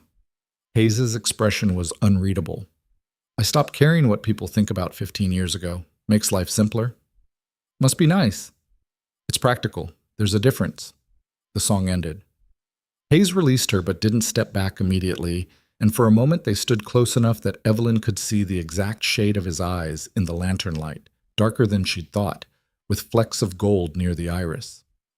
Then someone called Hayes's name, and the moment broke. The rest of the evening passed in a blur of introductions, political conversations, and carefully navigating the social minefield of frontier high society. Evelyn fielded questions about her background, her work, and her intentions with a patience she didn't feel, while Hayes remained a solid presence at her side. Daniel Pritchard appeared once more, asking if she'd like refreshments, and Hayes intercepted him with the territorial efficiency of someone defending property. "You're being ridiculous," Evelyn hissed after Daniel retreated again. "I'm being protective. Different thing. I don't need protection from polite conversation. You need protection from men who see a woman living at my ranch and think she's available for courting. Maybe I am available." Hayes's jaw tightened. "Are you?" The question hung between them, loaded with implications neither of them was prepared to address. Evelyn felt her heart rate pick up, and she cursed herself for letting the conversation go this direction. "That's not... I didn't mean..." She stopped, frustrated. "This is your fault for being overbearing." Noted. But Hayes's expression had shifted into something she couldn't read, and he was quiet for the rest of the evening. They left around midnight, the celebration still going strong, but both of them ready to escape. The ride back to Black Hollow was mostly silent, broken only by the sound of hoofbeats and the occasional comment from Thomas about the road conditions. Hayes helped Evelyn down from the carriage when they arrived, his hands lingering on her waist a moment longer than necessary. "Thank you for coming tonight," he said. "I know it wasn't easy." "It was fine. It was political theater, and you played your part perfectly." He stepped back. "Get some rest. Tomorrow we're back to actual work." He walked away before she could respond, leaving Evelyn standing in the yard with Martha, who had appeared from the house with a knowing smile. "Well? Well, what? How was it?" "Exhausting, complicated. I'm going to bed." "That's not an answer." "It's the only answer I have." Evelyn headed for the house, acutely aware that Martha was still smiling. In her room, she changed out of the dress with relief, hanging it carefully despite wanting to throw it in a corner. Her reflection in the mirror showed a woman who looked nothing like the desperate girl who'd arrived at Black Hollow 2 months ago. That woman had been lost, broke, and terrified. This woman looked like she belonged somewhere. Evelyn wasn't sure which scared her more. She fell asleep still thinking about Hayes's question, "Are you available?" and her own cowardice in not answering it honestly. The following days brought their own complications. Word of the celebration spread through the ranch network, and suddenly Evelyn was fielding comments and questions from ranch hands who'd never spoken to her before. "Heard you dance with the boss," one said while she was carrying ledgers to the study. "We danced once. It's not a scandal." "Didn't say it was. Just interesting is all." Cooper was more direct. "Hayes has been in a mood since the celebration. You two have a fight?" "No." "Then why is he snapping at everyone and riding out to check fences that don't need checking?" "Maybe he just likes fences." "Nobody likes fences that much." Cooper studied her. "Look, I've worked for Hayes for 12 years. I've seen him angry, frustrated, focused, every variation of intense that exists, but I've never seen him uncertain, not until you showed up." "That's not my fault." "Didn't say it was. But you might want to figure out what you want before he decides to make things simpler by firing you." "He won't fire me. The books are perfect. There's more to running a ranch than books." Cooper walked away, leaving Evelyn with that uncomfortable truth. She threw herself into work, implementing the new accounting system and training Martha's nephew, a sharp kid named Ben, to help with basic bookkeeping tasks.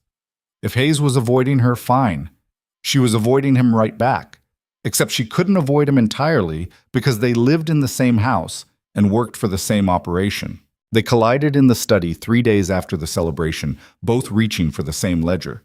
Hayes's hand covered hers, and neither of them pulled away immediately. "We should talk," he said finally. "About what?" "About whatever this is." He gestured between them. "Because pretending it doesn't exist isn't working. There's nothing to talk about. You're my employer. I'm your bookkeeper. Everything else is people's imagination." "Is it?" Hayes's voice was quiet. "Because when Brennan looked at you like that, I wanted to break his jaw. And when Pritchard asked you to dance, I wanted to throw him off the property. That's not employer behavior." Evelyn's heart was beating too fast. "Then what is it?" "I don't know." He still hadn't let go of her hand. But I know that before you arrived, this ranch was just work. A business I built because I was good at building things. And now, he stopped, frustration clear on his face. Now I come home and check if your light's still on. I make excuses to walk past your office. I brought you to that celebration not because of politics, but because I wanted you there. Hayes, Coulter. My name is Coulter. The shift from his surname to his given name felt significant, like crossing a line neither of them could uncross. Coulter, Evelyn said carefully. This is a bad idea. Probably. I work for you. People already talk. If we become... She couldn't finish the sentence. I know. His thumb moved slightly against her palm, a small gesture that sent heat through her entire body. But I'm asking anyway. Are you available? It was the same question from the celebration, but asked differently. Not possessive or jealous, just honest and uncertain and waiting for an answer that mattered. Evelyn should have said no, should have pulled her hand away, maintained professional distance, protected both their reputations and her job security. Instead, she heard herself say, I don't know. It wasn't the answer either of them wanted, but it was the truth. Coulter nodded slowly and released her hand. Fair enough. When you figure it out, let me know. He left the study, and Evelyn stood there holding a ledger she didn't need, trying to remember how to breathe normally. This was exactly the kind of complication she'd come west to avoid, so naturally she was walking straight into it anyway. The awkwardness lasted exactly 2 days before work made it impossible to maintain. A supplier dispute erupted over timber contracts, and Coulter needed the purchase records immediately. Evelyn was the only one who knew where everything was in the new system, which meant they spent 3 hours side by side in the study, pulling documents and building a case while carefully not addressing anything personal. This invoice shows they agreed to delivery by the 15th, Evelyn said, sliding the paper across the desk. And they're claiming the 22nd. Coulter's jaw tightened, trying to dodge the penalty clause, which cost you $300 in delayed construction. Not if I can prove breach of contract. He looked at her properly for the first time since their conversation. You're good at this. At reading contracts. At seeing where people are trying to cheat. He leaned back in his chair. Most bookkeepers just record numbers. You actually understand what they mean. Numbers tell stories if you know how to listen. Evelyn found another document. Here, this shows they made the same promise to another buyer and missed that deadline too. Pattern of behavior. Perfect. Coulter gathered the papers. I'm writing to their mill tomorrow to settle this. You should come. Why? Because if they try to dispute the documentation, I need you there to explain it. He paused. Also because you're better at this than I am, and I'm not too proud to admit it. It was the closest thing to a compliment wrapped in a professional request, and Evelyn found herself agreeing before she'd fully thought it through. They left at dawn with Thomas and 2 ranch hands, riding through country that was starting to show the first hints of approaching autumn.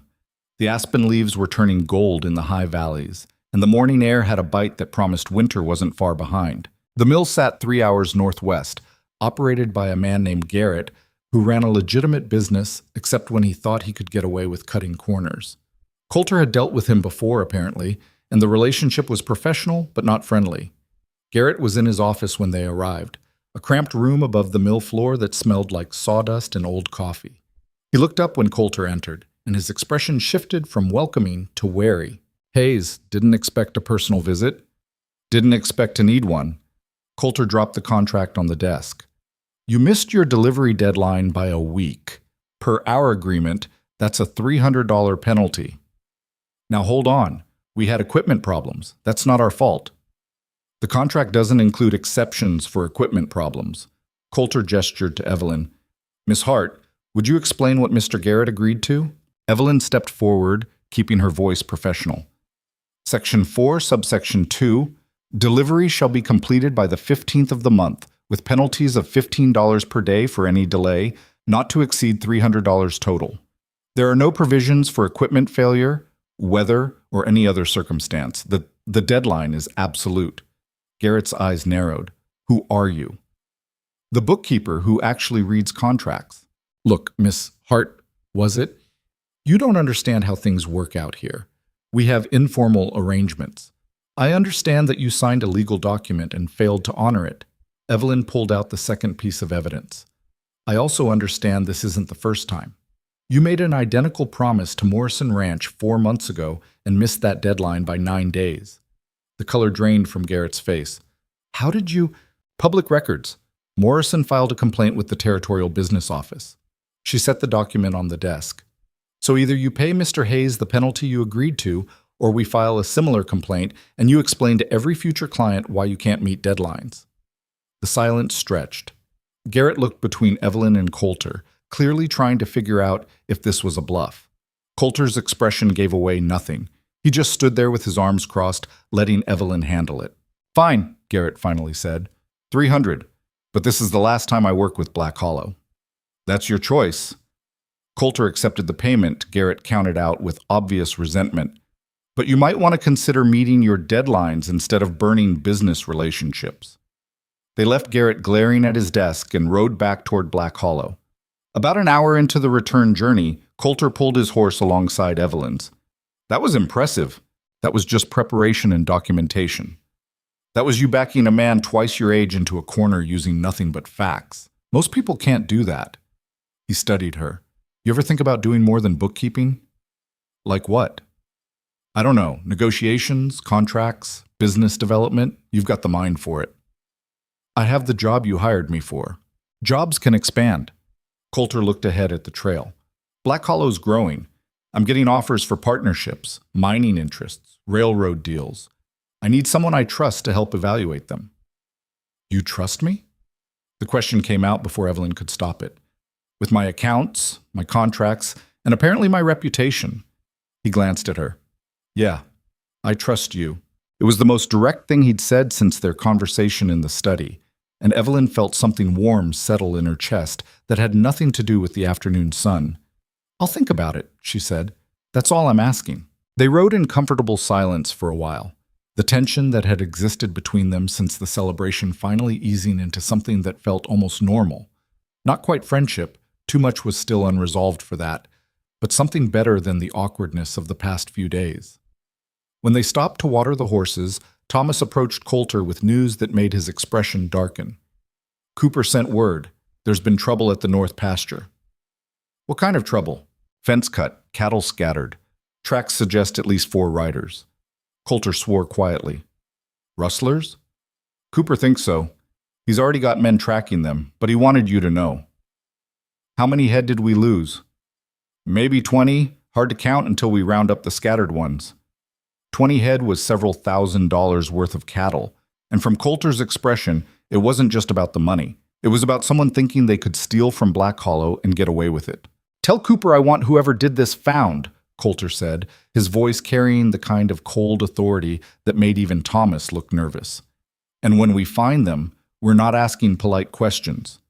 They rode hard the rest of the way back, reaching Black Hollow as the sun was setting. Cooper was waiting with a grim expression and 3 ranch hands who looked like they'd spent the day tracking through rough country. We followed the tracks to the ridge above Miller's Creek, Cooper reported. Lost them in the rocks, but we found this. He held up a piece of torn cloth, red and black plaid, distinctive enough to potentially identify someone if they could match it to a shirt. That's not much, Coulter said. It's more than nothing. And one of the horses was shod wrong. Left front shoe has a twisted nail. That's distinctive enough to track if we see it again. Put word out to the other ranches. Someone's getting bold enough to hit us directly. They might try elsewhere. Coulter dismounted, his movements tight with controlled anger. Double the patrols until further notice. I want eyes on every approach, and anyone we don't recognize gets questioned. Already done, Cooper hesitated. There's something else. One of the hands found boot prints near the cut fence. Small for a man, might be a woman or a boy. That got Coulter's attention. Brennan's got a younger brother, teenager, works with their crew sometimes. Could be, or could be unrelated. In my experience, nothing's unrelated when it involves stolen cattle and cut fences. Coulter turned to Evelyn. You should get inside. This might turn into something that needs handling. What kind of handling? The kind that doesn't involve bookkeepers. It was dismissal wrapped in concern, and Evelyn bristled even though she understood the logic. I can help. If you're investigating Brennan's operation, you'll need financial records. Not tonight. Tonight we're just trying to figure out who's stupid enough to steal from me." His tone softened slightly. "Please, go inside." Evelyn wanted to argue, but the look on his face stopped her. This wasn't Coulter the businessman.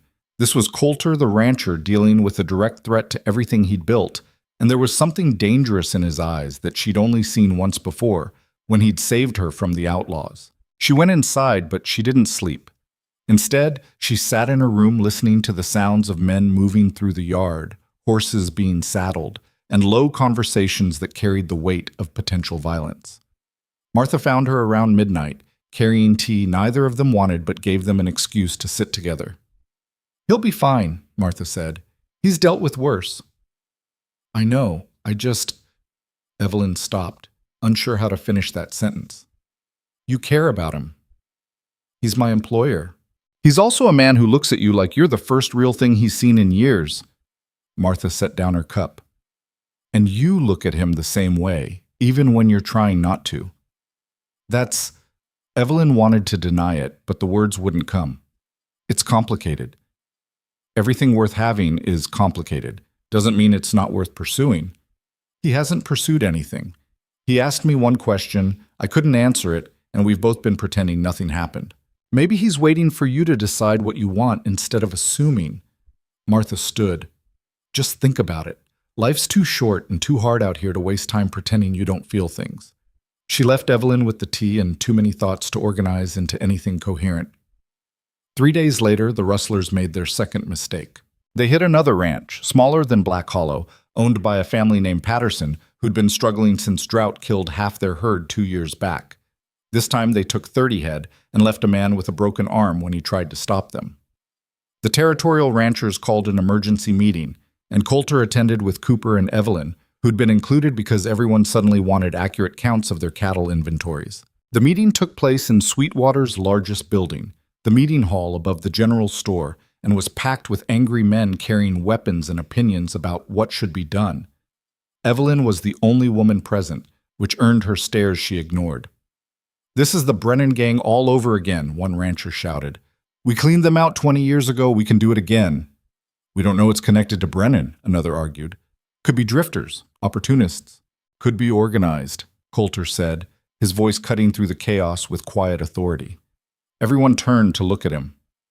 Professional rustlers don't just steal cattle. They have buyers lined up, ways to move stock quickly. That takes planning and connections. "You think it's organized?" the first rancher asked. "I think someone's testing us. Hit Black Hollow first. If we don't respond hard, hit Patterson next. See how much they can take before we push back." Coulter looked around the room. "Question is, do we wait for them to hit again? Or do we find them first?" "Find them how?" "By following the money. Rustlers have to sell stolen cattle somewhere. There are only so many buyers in the territory who'd risk dealing with stolen stock." He glanced at Evelyn. "Miss Hart's been helping me track Black Hollow's cattle sales. She might be able to identify suspicious patterns if we pool our sales records." 20 minutes later, Evelyn found herself at a table covered in poorly organized ledgers from 6 different ranches, trying to find patterns in sales data that ranged from meticulously recorded to barely legible. "This is a mess," she muttered. Cooper, standing nearby, almost smiled. "Welcome to Frontier Cooperation." She worked for 2 hours, cross-referencing dates and buyers, while the men argued about patrol routes and whether to involve the territorial marshal. Eventually, she found something. "Here," she pointed to a series of sales. "Patterson sold 15 head to a buyer in Cheyenne 3 weeks ago. The buyer's name is listed as J. Morrison." "So?" one rancher said. "So Morrison Ranch is sitting right over there, and his first name is Charles, not J." Evelyn pulled out another ledger. "And here, Black Hollow sold 20 head to the same J. Morrison 2 months ago. Except we never received payment, and when I tried following up, the address didn't exist." The room went quiet. "Someone's using fake buyers to hide stolen sales," Coulter said slowly. "They hit a ranch, move the cattle, then file fake paperwork showing a legitimate sale to cover the theft." "That's bold. That's smart. Without cross-referencing between ranches, nobody would catch it." Coulter looked at Evelyn with something like admiration. "How'd you spot it?" "The handwriting. Same person filled out both sales records. You can see the distinctive way they write the letter M. She showed them. Different ranches, different dates, but same handwriting, which means someone inside the ranching community is facilitating this, Cooper finished. The accusations started immediately. Ranchers turned on each other, suspicions flying, old grudges resurfacing. Evelyn sat back and watched the chaos, understanding too late that she'd just lit a match in a room full of gunpowder. Coulter let it go for about 30 seconds before slamming his hand on the table hard enough to make everyone jump. Enough! His voice carried absolute authority. Pointing fingers at each other is exactly what they want. United, we're too strong to rob. Divided, we're easy targets. So what do you suggest? Someone asked. We find the fake buyer. Track every J. Morrison sale in the territory, see where the cattle actually ended up. Follow that trail, we find the rustlers. Coulter looked around the room. But it requires cooperation. Real cooperation, not this. He gestured at the arguing men. Territorial nonsense. And who leads this investigation? A rancher named Wheeler asked suspiciously. You? I don't care who leads it, as long as it gets done. Coulter's expression was flat. But I've got the bookkeeper who can track the paper trail, and I've got the men to follow physical trails. So unless someone else wants to volunteer those resources, yeah, I'll lead it. Nobody argued.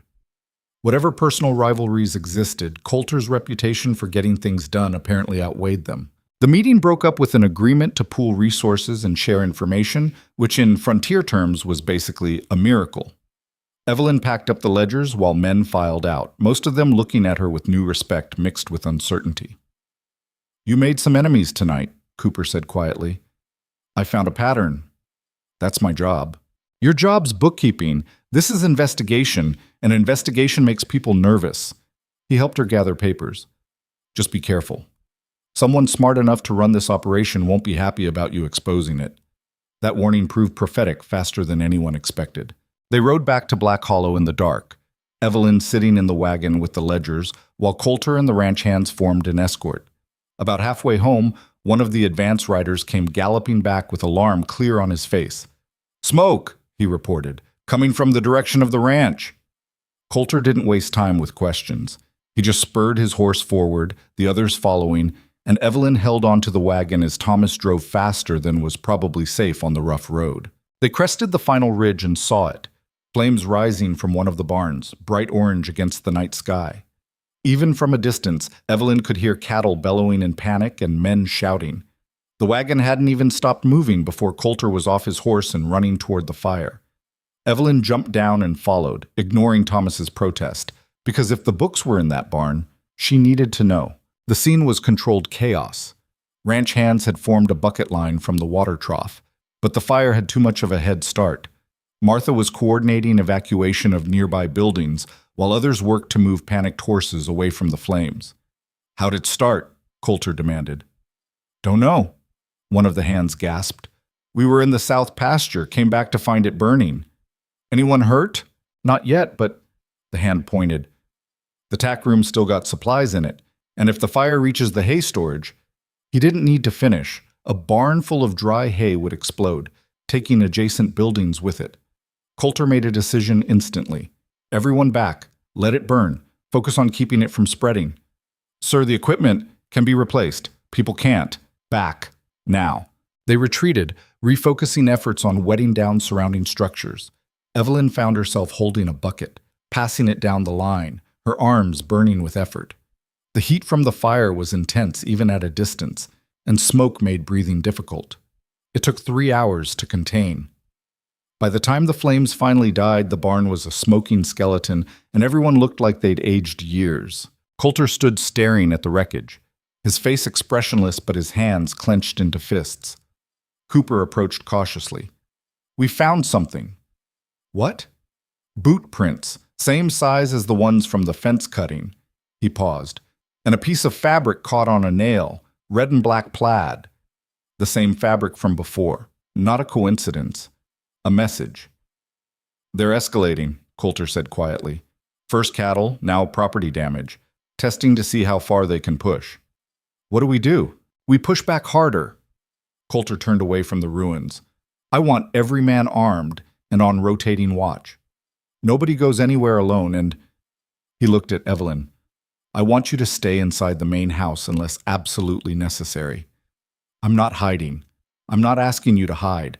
I'm asking you to not make yourself an easy target.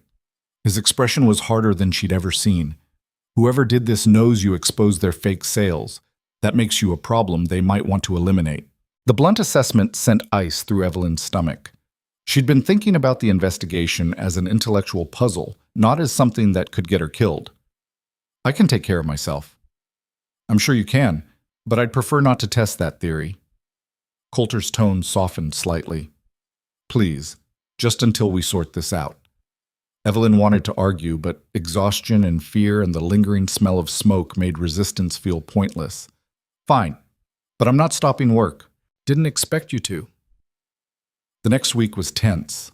Coulter and Cooper organized a proper investigation, tracking the fake J. Morrison sales across 3 territories and slowly building a picture of an operation that was larger and more organized than anyone had suspected. The cattle were being funneled through a series of intermediary buyers, sold to legitimate stockyards, and the money was disappearing into accounts that didn't officially exist. It was brilliant, Evelyn had to admit. Without her spotting the handwriting match, they might never have connected the pieces. But the more they uncovered, the more dangerous it became. 2 other ranches reported suspicious activity. Someone took shots at one of Black Hollow's patrol riders, missing but sending a clear message. And the Brennan name kept appearing in the margins, not directly, but associated with properties and businesses that had connections to the fake buyers. It's him, Coulter said one evening, studying the evidence spread across his desk. Marcus Brennan's behind this, or involved. I can feel it. Feeling isn't proof, Evelyn said. No, but every thread leads back to his interests. He pointed to the documents. This stockyard buyer. Brennan's father-in-law owns it. This freight company moving cattle? Brennan's got a stake, too many connections to be coincidence. Then we need something concrete, something that directly ties him to the theft. We're working on it. Coulter rubbed his face tiredly. But Brennan's smart. He's insulated himself with layers of legitimate business. Evelyn studied the papers, her mind working through the problem. What if we don't go after him directly? What if we cut off his buyers? Make it impossible for him to move stolen cattle. How? By warning every stockyard and buyer in the territory about the fake sales scheme. If they know the pattern, they'll refuse to buy from his intermediaries. That collapses his entire operation. Coulter looked at her with growing respect. That's actually brilliant. It's just business disruption. It's warfare using economics instead of bullets. He stood suddenly. We'll need to move fast. If Brennan hears we're warning buyers, he'll try to stop us. Then don't give him time to hear about it. Evelyn pulled out a fresh sheet of paper. I'll draft a notice explaining the scheme. You have contacts at every major stockyard? Most of them.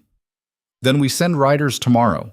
Hit every buyer within 200 miles before Brennan knows what happened.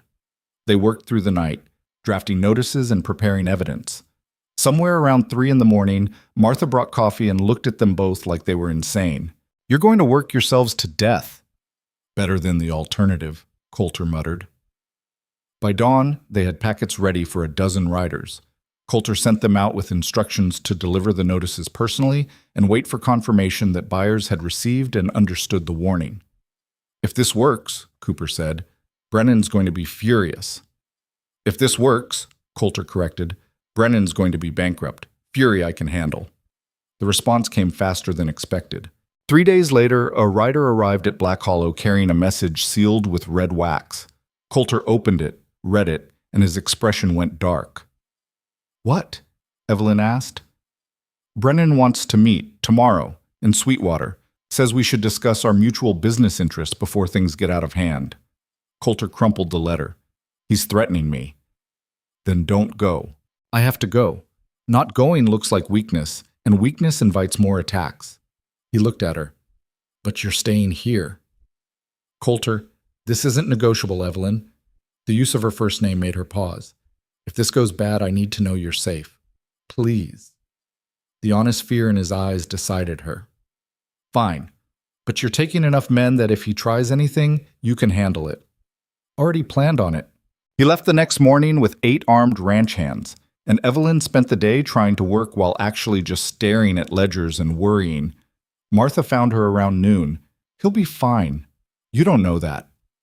I know he's been dealing with men like Brennan for 20 years and he's still here. That counts for something. Martha sat down. Besides, he's got too much to come home to now. He won't take stupid risks. What's that supposed to mean? Means he's got someone waiting who matters. Changes a man's calculations. Evelyn wanted to deny that she was someone who mattered, someone who Coulter would factor into decisions about risk and safety, but the words wouldn't come because they'd both be lying. The afternoon dragged. Evening arrived.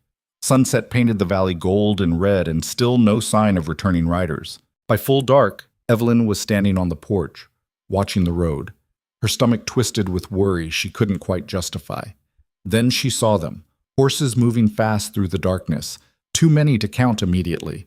Her relief lasted exactly as long as it took to realize some of those horses carried wounded men. Coulter was in the lead, and he was bleeding. Evelyn was down the porch steps before she'd consciously decided to move, her heart hammering as Coulter dismounted with a grimace that told her the wound was worse than he was letting on. Blood soaked through his shirt on the left side, dark in the lamplight. "It's not as bad as it looks," he said, which was exactly what someone with a bad wound would say. "You're bleeding through your clothes. That's the definition of bad." She reached for him, then hesitated, unsure if touching would help or hurt. Martha pushed past her with the efficiency of someone who'd handled frontier injuries before. "Get him inside." "Cooper, how many others?"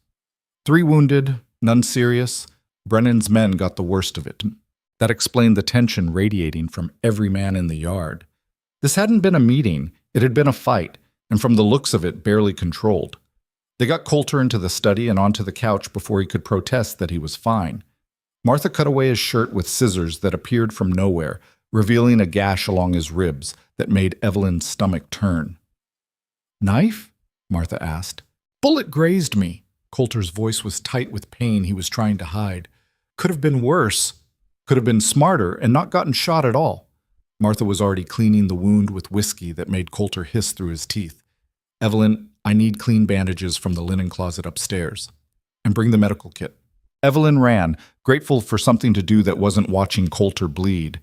When she returned, Cooper was in the study giving Martha the full story while he worked. Meeting was supposed to be neutral ground, just talk, but Brennan brought 15 men, all armed. Cooper's jaw was tight. He basically accused us of sabotaging his business with lies, demanded we retract the warnings we sent to the stockyards. "And when we refused?" Coulter asked. "His men drew weapons. We drew ours. Standoff in the middle of Sweetwater's main street for about 2 minutes before someone, don't know who, fired the first shot." Cooper shook his head. "After that, it was chaos. We got out, but 3 of Brennan's men didn't." "Dead?" Evelyn's voice came out smaller than she'd intended. 2 wounded, 1 dead. Shot by Thomas in self-defense. Half the town saw it happen." Cooper looked at Coulter. "This is war now. No pretending otherwise." Coulter was quiet while Martha stitched the wound with steady hands.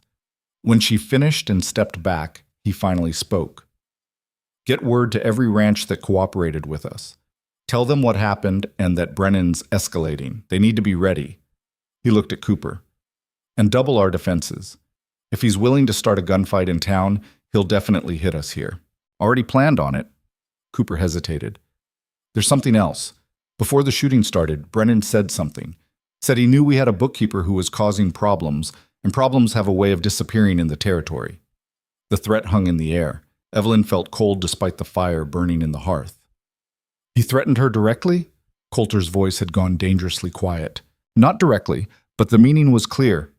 Cooper looked at Evelyn. "You should consider leaving, just until this settles." "No." The word came out before Evelyn had fully processed it. "I'm not running because some criminal doesn't like being exposed." "Evelyn," Coulter started, "don't. You hired me to fix your books, and I did. Now I'm helping stop people from stealing from you and every other rancher in the territory. I'm not abandoning that because it got dangerous." She met his eyes. "Unless you're firing me." "I'm not firing you." "Then I'm staying." Martha made a sound that might have been approval or exasperation. Cooper just shook his head and left to organize the defenses, muttering something about stubborn people deserving each other. When they were alone, Martha having gone to tend the other wounded men, Coulter looked at Evelyn with an expression that was equal parts frustration and something else she couldn't quite name. "You're going to get yourself killed." "Probably, but I'd rather die doing something that matters than live hiding from consequences." She sat in the chair across from him. "Besides, you got shot today, and you're planning to keep fighting. Why should I do any different? Because I've been doing this for 20 years and I'm—" He stopped himself. "You're what? Expendable? Worth less?" Evelyn leaned forward. "Here's what I learned in Chicago watching my father destroy himself. The worst thing you can do is convince yourself you don't matter, that your life is less valuable than someone else's." He thought he was worthless after the business failed, so he just gave up. Stopped fighting, and it killed him. The raw honesty surprised them both. Evelyn hadn't talked about her father like that to anyone, including herself. Coulter was quiet for a long moment. "I'm sorry you went through that." "I'm not asking for sympathy. I'm explaining why I'm staying. Because out here, I matter. The work I do matters. And I'm not giving that up because someone threatened me. Even if staying gets you hurt, even then." Something shifted in Coulter's expression, resignation mixing with respect and that undefined emotion that had been building between them for weeks. "You're impossible. I've been called worse." "I don't doubt it." He tried to sit up and immediately regretted it, pain flashing across his face. "Stop moving. Martha said you need rest." "I need to organize us. Cooper's organizing. You need to heal." Evelyn stood and grabbed a blanket from the back of the couch. "And you're sleeping here tonight because I'm not letting you climb stairs with that wound." "Yes, ma'am." The mild sarcasm made her smile despite everything. She covered him with the blanket, aware of how domestic the gesture was and not caring. "Evelyn?" His voice was quiet. "Yeah?" "Thank you for staying, for—" He seemed to struggle with the words. "For everything." "You're welcome. Now sleep before I get Martha back in here to dose you with laudanum." She left him in the study and went to her room, but sleep was impossible. Her mind kept replaying Cooper's words, "Problems have a way of disappearing," and the image of Coulter bleeding, and the realization that this situation was spiraling towards something she couldn't quite see but definitely felt coming. The attack came 3 nights later. Evelyn woke to gunfire and shouting, her heart immediately racing. She grabbed her father's revolver from the nightstand and ran to the window. In the yard below, chaos. Men on horseback firing at the house. Ranch hands returning fire from defensive positions. And everywhere the orange flicker of torches that someone was throwing at buildings. They were trying to burn Black Hollow to the ground. She dressed quickly, her hands shaking but functional, and made it downstairs to find Coulter already coordinating the defense, despite Martha's protests about his stitches. He saw Evelyn and his jaw tightened. "I told you to stay upstairs, and I don't take orders well. Where do you need me?" "Away from windows." "Coulter, please." The word cut through her brewing argument. "I can't focus if I'm worried about you getting shot." It was the most honest thing he'd said about his feelings, even wrapped in practical concern. Evelyn nodded and moved to the interior hallway, staying out of the direct line of fire, but close enough to see what was happening. The fight was brutal but short. Black Hollow's defenders outnumbered the attackers and had better positions. Within 20 minutes, the raiders were retreating, leaving 2 dead and several wounded behind. One of the barns was burning, again, but the hands had it under control quickly. When the gunfire finally stopped, Coulter went outside to survey the damage. Evelyn followed despite his earlier request, because she needed to see for herself. The bodies in the yard were young, too young, barely out of their teens. Ranch hands were already checking them for identification, pulling letters and personal effects from pockets. One of them found something that made his expression go dark. "Boss, you need to see this." Coulter took the paper and read it, his face becoming a mask of controlled fury. He handed it to Evelyn without a word. It was a contract, signed by Marcus Brennan, promising $500 to anyone who successfully destroyed Black Hollow's main house or killed its owner. There were 3 signatures at the bottom, the dead raiders, officially hired as mercenaries for murder. "He put a price on your head," Evelyn said quietly. "He put a price on my ranch. I'm just part of the package." Coulter stared at the burning barn. This ends now. Tomorrow we're going to his operation, and we're ending this. That's not a plan. That's revenge. Sometimes they're the same thing. He looked at her. I know you're going to argue about coming along. I'm coming along. So I won't bother trying to stop you. But you follow my orders exactly. Agreed? Agreed. Cooper approached, looking grim. The men are ready to ride tonight if you want. No. Let them think they rattled us. We'll hit them at dawn when they're not expecting retaliation. Coulter's voice was cold and certain. And we're not going there to talk. We're going there to finish this. They rode out as pink light was just touching the eastern horizon. Coulter, Evelyn, Cooper, Thomas, and 20 armed ranch hands who looked like they'd rather be doing this than anything else. The mood was dark and determined, and nobody spoke much during the 3-hour ride to Brennan's main property. Brennan's operation was smaller than Black Hollow, but still impressive. A large ranch house, multiple outbuildings, and signs of the mining interest that provided much of his wealth. Guards were posted, but not enough. They'd gotten comfortable thinking Black Hollow would stay on the defensive. That was their mistake. Coulter's plan was simple and brutal. Surround the property, cut off escape routes, and force a confrontation that would end with either Brennan's surrender or his destruction. No middle ground, no negotiation. They moved into position as the sun rose fully, and Coulter rode forward alone, or tried to. Evelyn rode beside him despite his glare. I said stay back. You said I could come. You didn't say I had to hide. She kept her voice steady. Besides, I have the evidence. If Brennan tries to deny anything, I can prove it. This isn't a business meeting. No, it's a reckoning. But it's still about what I found in those ledgers. She looked at him. Let me finish what I started. Coulter studied her, then nodded once. They rode together toward the main house, stopping in the yard where several of Brennan's men were emerging with weapons ready. Marcus Brennan himself appeared on the porch, looking surprised, but recovering quickly into a smile that didn't reach his eyes. Hayes, didn't expect a visit so early. His gaze moved to Evelyn. And you brought your bookkeeper. How domestic. I brought proof that you've been running a rustling operation that's stolen from every major ranch in the territory. Coulter's voice carried across the yard. I brought documentation of your fake buyers, your intermediaries, and your involvement in last night's attack on my property. That's a serious accusation. It's a fact. Evelyn held up the papers. I have the sales records, the handwriting analysis, and a contract you signed hiring men to destroy Black Hollow. Want to deny any of it? Brennan's smile finally faded. You can't prove... I can prove all of it, and I already sent copies to the territorial marshal, the governor's office, and every stockyard that was receiving your stolen cattle. She felt strangely calm despite the guns aimed in her direction. Your operation's finished. The only question is whether you surrender peacefully or make this worse. The silence stretched. Brennan looked at the armed men surrounding his property, then at Coulter, then back at Evelyn. His expression shifted through calculation, anger, and finally resignation. You know what the frontier teaches? Brennan said quietly.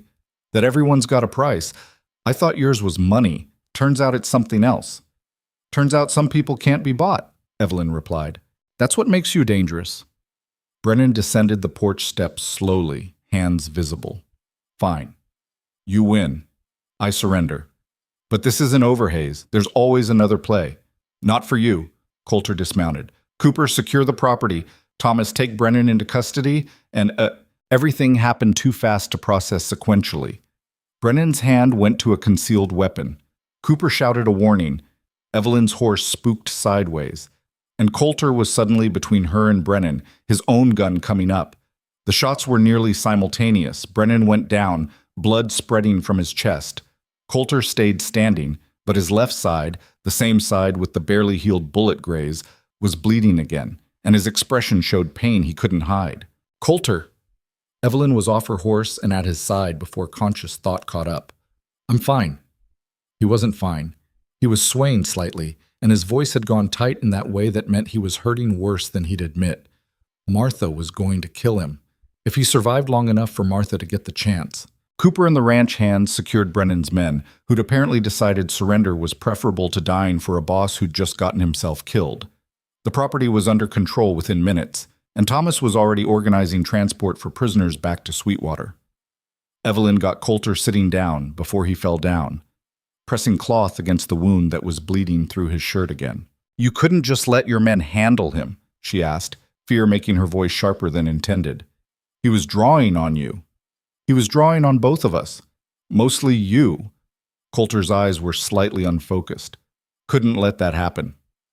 So you threw yourself in front of a bullet. Again. Didn't throw myself anywhere, just moved faster. He tried to smile and didn't quite manage it. Besides, he missed. He didn't miss, you're bleeding. Barely. Just reopened the old wound. His hand covered hers where she was pressing the cloth. I'm okay. Really. He wasn't okay. But he was alive, which was more than Brennan could say, and probably more than Coulter deserved given his habit of using his body as a shield. They got him home by midday, and Martha took one look at the blood before launching into a lecture about stupidity and recklessness that lasted the entire time she was cleaning and restitching the wound. Coulter took it with the resignation of someone who knew he'd earned every word. You're going to rest for at least a week, Martha declared when she finished. No arguments. If I catch you out of bed before then, I'm dosing you with enough laudanum to keep you unconscious until Christmas. That seems excessive. Your behavior is excessive. I'm just matching energy. She turned to Evelyn. You. Make sure he stays put. Sit on him if you have to. I'm not sure that's... Do it anyway. Martha swept out, leaving Evelyn alone with Coulter, who was looking at her with an expression that made her suddenly nervous for reasons that had nothing to do with medical care. You don't have to stay, he said. Someone needs to make sure you don't immediately disobey orders. Fair point. He was quiet for a moment. Thank you for finishing what you started. Brennan's operation would still be running if you hadn't found those patterns. I just followed the numbers. You did more than that. You saw what everyone else missed, and you weren't afraid to pursue it even when it got dangerous. He reached for her hand. I meant what I said before. I trust you. I know. And I... He stopped, seeming to struggle with words. When Brennan drew that gun, all I could think was that if something happened to you, it would be because I brought you into this, because I asked you to help. You didn't force me. I chose to help. I know, but... He tightened his grip on her hand slightly. Before you came here, I had this ranch and nothing else. It was enough. Or I told myself it was enough. And then you showed up and started reorganizing my books and arguing with me and making me realize that maybe it wasn't enough. Maybe I'd just been too afraid to want more. Evelyn's heart was beating too fast. Coulter! I'm not good at this. Feelings, relationships, any of it. I'm better with cattle and contracts and things that make logical sense. He met her eyes. But I know that having you here matters. And the thought of you leaving matters. And I need you to know that before I lose the nerve to say it. It was the most emotionally vulnerable Evelyn had ever seen him, and something in her chest cracked open in response. I'm not leaving, she said quietly. I already told you that. I know. But I'm asking you to stay for a different reason now, not because of the job or the ranch or any practical consideration. He pulled her hand gently until she was sitting on the edge of the couch next to him. Stay because I'm asking you to, because I want you here, because... Evelyn kissed him before he could finish the sentence, partly because she wanted to, and partly because watching him struggle through emotional honesty was too painful to endure. He responded immediately, his free hand coming up to cup her face while his injured side protested the movement. She pulled back before he could hurt himself worse. Your stitches... Don't care about the stitches. He was smiling for real now, the expression transforming his usually serious face into something younger and lighter. But I care about the answer to my earlier question. Are you available? Yes. The word came out without hesitation this time. Yes, I'm available. I've been available. I was just too stubborn and scared to admit it. That makes two of us.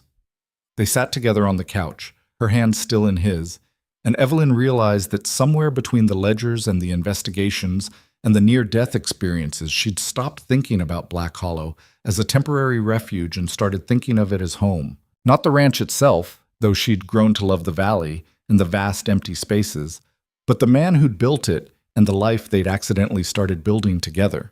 The territorial marshal arrived 2 days later to collect statements and officially close the case against Brennan's operation. 13 of Brennan's men were arrested for rustling, theft, arson, and attempted murder. The remaining members of his organization scattered, and his business interests were seized to pay restitution to the ranches he'd stolen from. Black Hollow's share came to nearly $8,000, which was more than the cattle had been worth but reflected punitive damages for the attacks on the property. "What will you do with it?" Evelyn asked, helping Coulter review the settlement documents.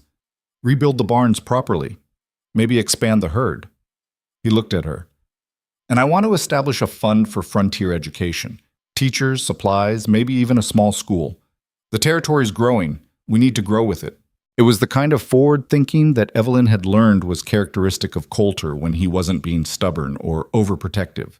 He saw beyond immediate needs to what the community would require in 5 or 10 years. "That's a good use of the money. You could help administrate it, if you're interested." "I'm a bookkeeper, not an educator." "You're whatever you decide to be. That's how the frontier works." He smiled. "Besides, you're good at organization and planning, and you care about making things better. That's most of what running a fund requires." Evelyn considered it. The idea of building something that would outlast her, that would help families and children in the territory, appealed in ways her work with ledgers never quite had. "I'd need to learn about educational administration." "So learn. We'll figure it out together." Together. The word carried weight beyond its simple meaning, suggesting a future that Evelyn had stopped letting herself imagine back in Chicago. The winter came early that year, snow falling in October, and transforming the valley into something stark and beautiful. The ranch hands prepared for the hard months ahead, moving cattle to lower pastures and stockpiling supplies. Evelyn spent the time training Ben to take over more of the day-to-day bookkeeping while she focused on the education fund project. It turned out she enjoyed the work more than she'd expected: research, planning, writing proposals to territorial administrators. It felt like building something rather than just maintaining it. Coulter healed slowly, his stubborn refusal to rest properly earning him continued lectures from Martha. But eventually the wound closed properly, and he returned to running the ranch with the intensity Evelyn had come to expect. Their relationship settled into something that felt natural, working together during the day, eating dinner with the household, spending evenings in the study reviewing plans and occasionally just talking. They were careful about public displays, aware that the territory was still gossiping about them, but in private they'd stopped pretending there wasn't something real developing between them. On a clear evening in November, Coulter took Evelyn riding up to the ridge overlooking the valley. The sun was setting, painting everything gold and orange, and the temperature was dropping fast enough that their breath showed in the air. "This is where I stood when I first bought the land," Coulter said, looking out at the vista. 12 years ago. It was nothing. Just empty grassland and potential. I thought if I could build something here, make it profitable and secure, that would be enough." "And is it?" "It was. Until I realized I'd built an empire and had nobody to share it with." He turned to face her. "I've been thinking about that. About what comes next." "Next?" "After the ranch is established, after the territory settles, after all the practical work is done." He took her hand. "I want to build something that lasts beyond business, something personal." Evelyn's heart was beating too fast. "What are you saying?" "I'm saying that I've spent 12 years building a ranch, and I'd like to spend the next however many years building a family. With you. If you want that."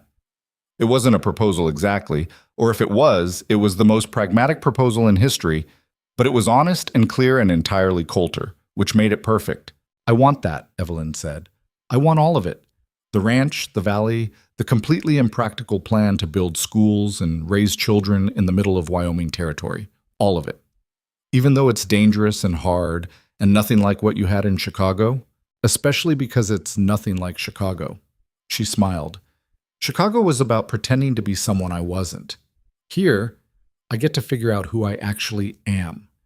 And apparently who I am is someone who falls in love with stubborn ranchers who think getting shot is a reasonable business strategy. I only got shot twice. That's statistically not that bad. Twice is twice too many." "Fair point." He pulled her closer. "So is that a yes?" "That's a yes." They stood together on the ridge as the sun set completely, the valley darkening below and stars beginning to appear in the endless sky. Somewhere in the distance, cattle load and ranch hands called to each other, the sounds of a life that had become Evelyn's without her quite noticing. The wedding happened in December, A simple ceremony in Sweetwater with the territorial judge officiating and what felt like the entire valley in attendance. Ranchers who'd once whispered about the scandalous bookkeeper now brought gifts and well wishes. Martha cried. Cooper actually smiled. And Coulter looked at Evelyn like she was the only thing in the room that mattered. They returned to Black Hollow as husband and wife, and the ranch hands had decorated the main house with pine boughs and lanterns that made everything look almost magical. They went to a lot of trouble, Evelyn said, looking around at the decorations. They like you. Took them a while, but they like you. Coulter helped her down from the carriage. You earned their respect, which out here is worth more than affection. I'll take both if they're offering. Greedy. Practical. There's a difference. They fell into married life with the same pragmatic partnership that had defined their working relationship. Evelyn continued managing the books and developing the education fund. Coulter ran the ranch and started expanding into new ventures. A freight company, a partnership with the railroad, investments in the territory's future that would pay off in years rather than months. Together, they made Black Hollow into something more than just a successful business. It became a model for how frontier communities could work: fair wages, decent conditions, investment in shared infrastructure like schools and roads. Other ranchers started copying their approach, and the territory began to shift from Wild West chaos toward something resembling sustainable civilization. In March, Evelyn discovered she was pregnant. The news terrified and thrilled her in equal measure. She'd never thought much about children back in Chicago, where motherhood was something that happened to other women with stable lives and secure futures. But here, carrying Coulter's child felt like the natural next step in a life that had stopped following any script she'd been given and started writing its own story. Are you happy? She asked Coulter that evening, sitting together in the study with her hand on her still flat stomach. Happy doesn't quite cover it. He looked at her with an expression that was raw and open. Terrified, overwhelmed, grateful. All of it at once. That's how I feel too. Good. Means we're doing this right. He pulled her closer. We'll figure it out, same as we figured out everything else. The baby came in October, a daughter they named Sarah after Coulter's mother. She was born during the first snowfall of the season, arriving with a fury that suggested she'd inherited her parents' stubbornness. Holding her for the first time, Evelyn felt something slot into place that she hadn't known was misaligned. This was what she'd been searching for when she left Chicago, not just work or safety or a fresh start, but a reason to build something that would outlast her own survival. Sarah wouldn't grow up pretending to be more important than she was, like Evelyn had. She wouldn't learn that her worth was tied to social position or family reputation. She'd grow up knowing that value came from work and honesty, and the choice to build rather than just inherit. That was the frontier's real gift, Evelyn realized. Not the empty land or the opportunity for wealth, but the freedom to decide who you wanted to be without the weight of who you were supposed to be. On Sarah's first birthday, they held a celebration that brought together ranchers, merchants, families, and workers from across the valley. The education fund had opened its first school by then, a small building in Sweetwater with 1 teacher and 20 students. It wasn't much, but it was a start. Standing on the porch, watching people gather, Evelyn thought about the desperate woman who'd arrived at Black Hollow with nothing but a fake job offer and 3 bullets in her father's revolver. That woman had been so focused on survival that she'd forgotten to imagine what might come after surviving. This was what came after: community, family, a life built deliberately rather than inherited or defaulted into. It wasn't perfect. Nothing was perfect out here, where the land itself fought against permanence. But it was real. And it was hers. And it was worth every hard choice that had led to it. Coulter appeared beside her, Sarah balanced on his hip and already reaching for everything within grab range. "What are you thinking about?" he asked. "About how sometimes the worst things lead to the best outcomes." She took Sarah from him, settling the baby against her shoulder. Losing everything in Chicago was the worst thing that could have happened, and it brought me here, which was the best thing that could have happened. That's very philosophical. I'm allowed to be philosophical. I helped build a school. Fair point. He wrapped an arm around her waist. Though technically I helped build the school. You just organized the finances. Same thing. Not really. They stood together watching the celebration, their daughter between them, and Evelyn understood something fundamental about happiness that her father had never figured out. It wasn't about pretending to be important or maintaining appearances or convincing yourself that you mattered. It was about finding work that needed doing and people worth doing it for and building something that would last beyond your own lifetime. The frontier hadn't made her important. It had made her useful, which turned out to be infinitely more valuable. Years later, when Sarah was old enough to ask about her mother's past, Evelyn would tell her about Chicago and debt and arriving in Wyoming with nothing. She'd tell her about ledgers and rustlers and a stubborn rancher who'd taken a chance on a desperate bookkeeper. She'd tell her about choosing to stay when leaving would have been safer, and about building a life from work rather than waiting for one to appear. But that was future knowledge. In the present, standing on the porch of Black Hollow Ranch, with her husband and daughter and a valley full of people who'd become family, Evelyn had everything she needed and most of what she'd ever wanted. It wasn't the life she'd planned, it was better than that. It was the life she'd earned.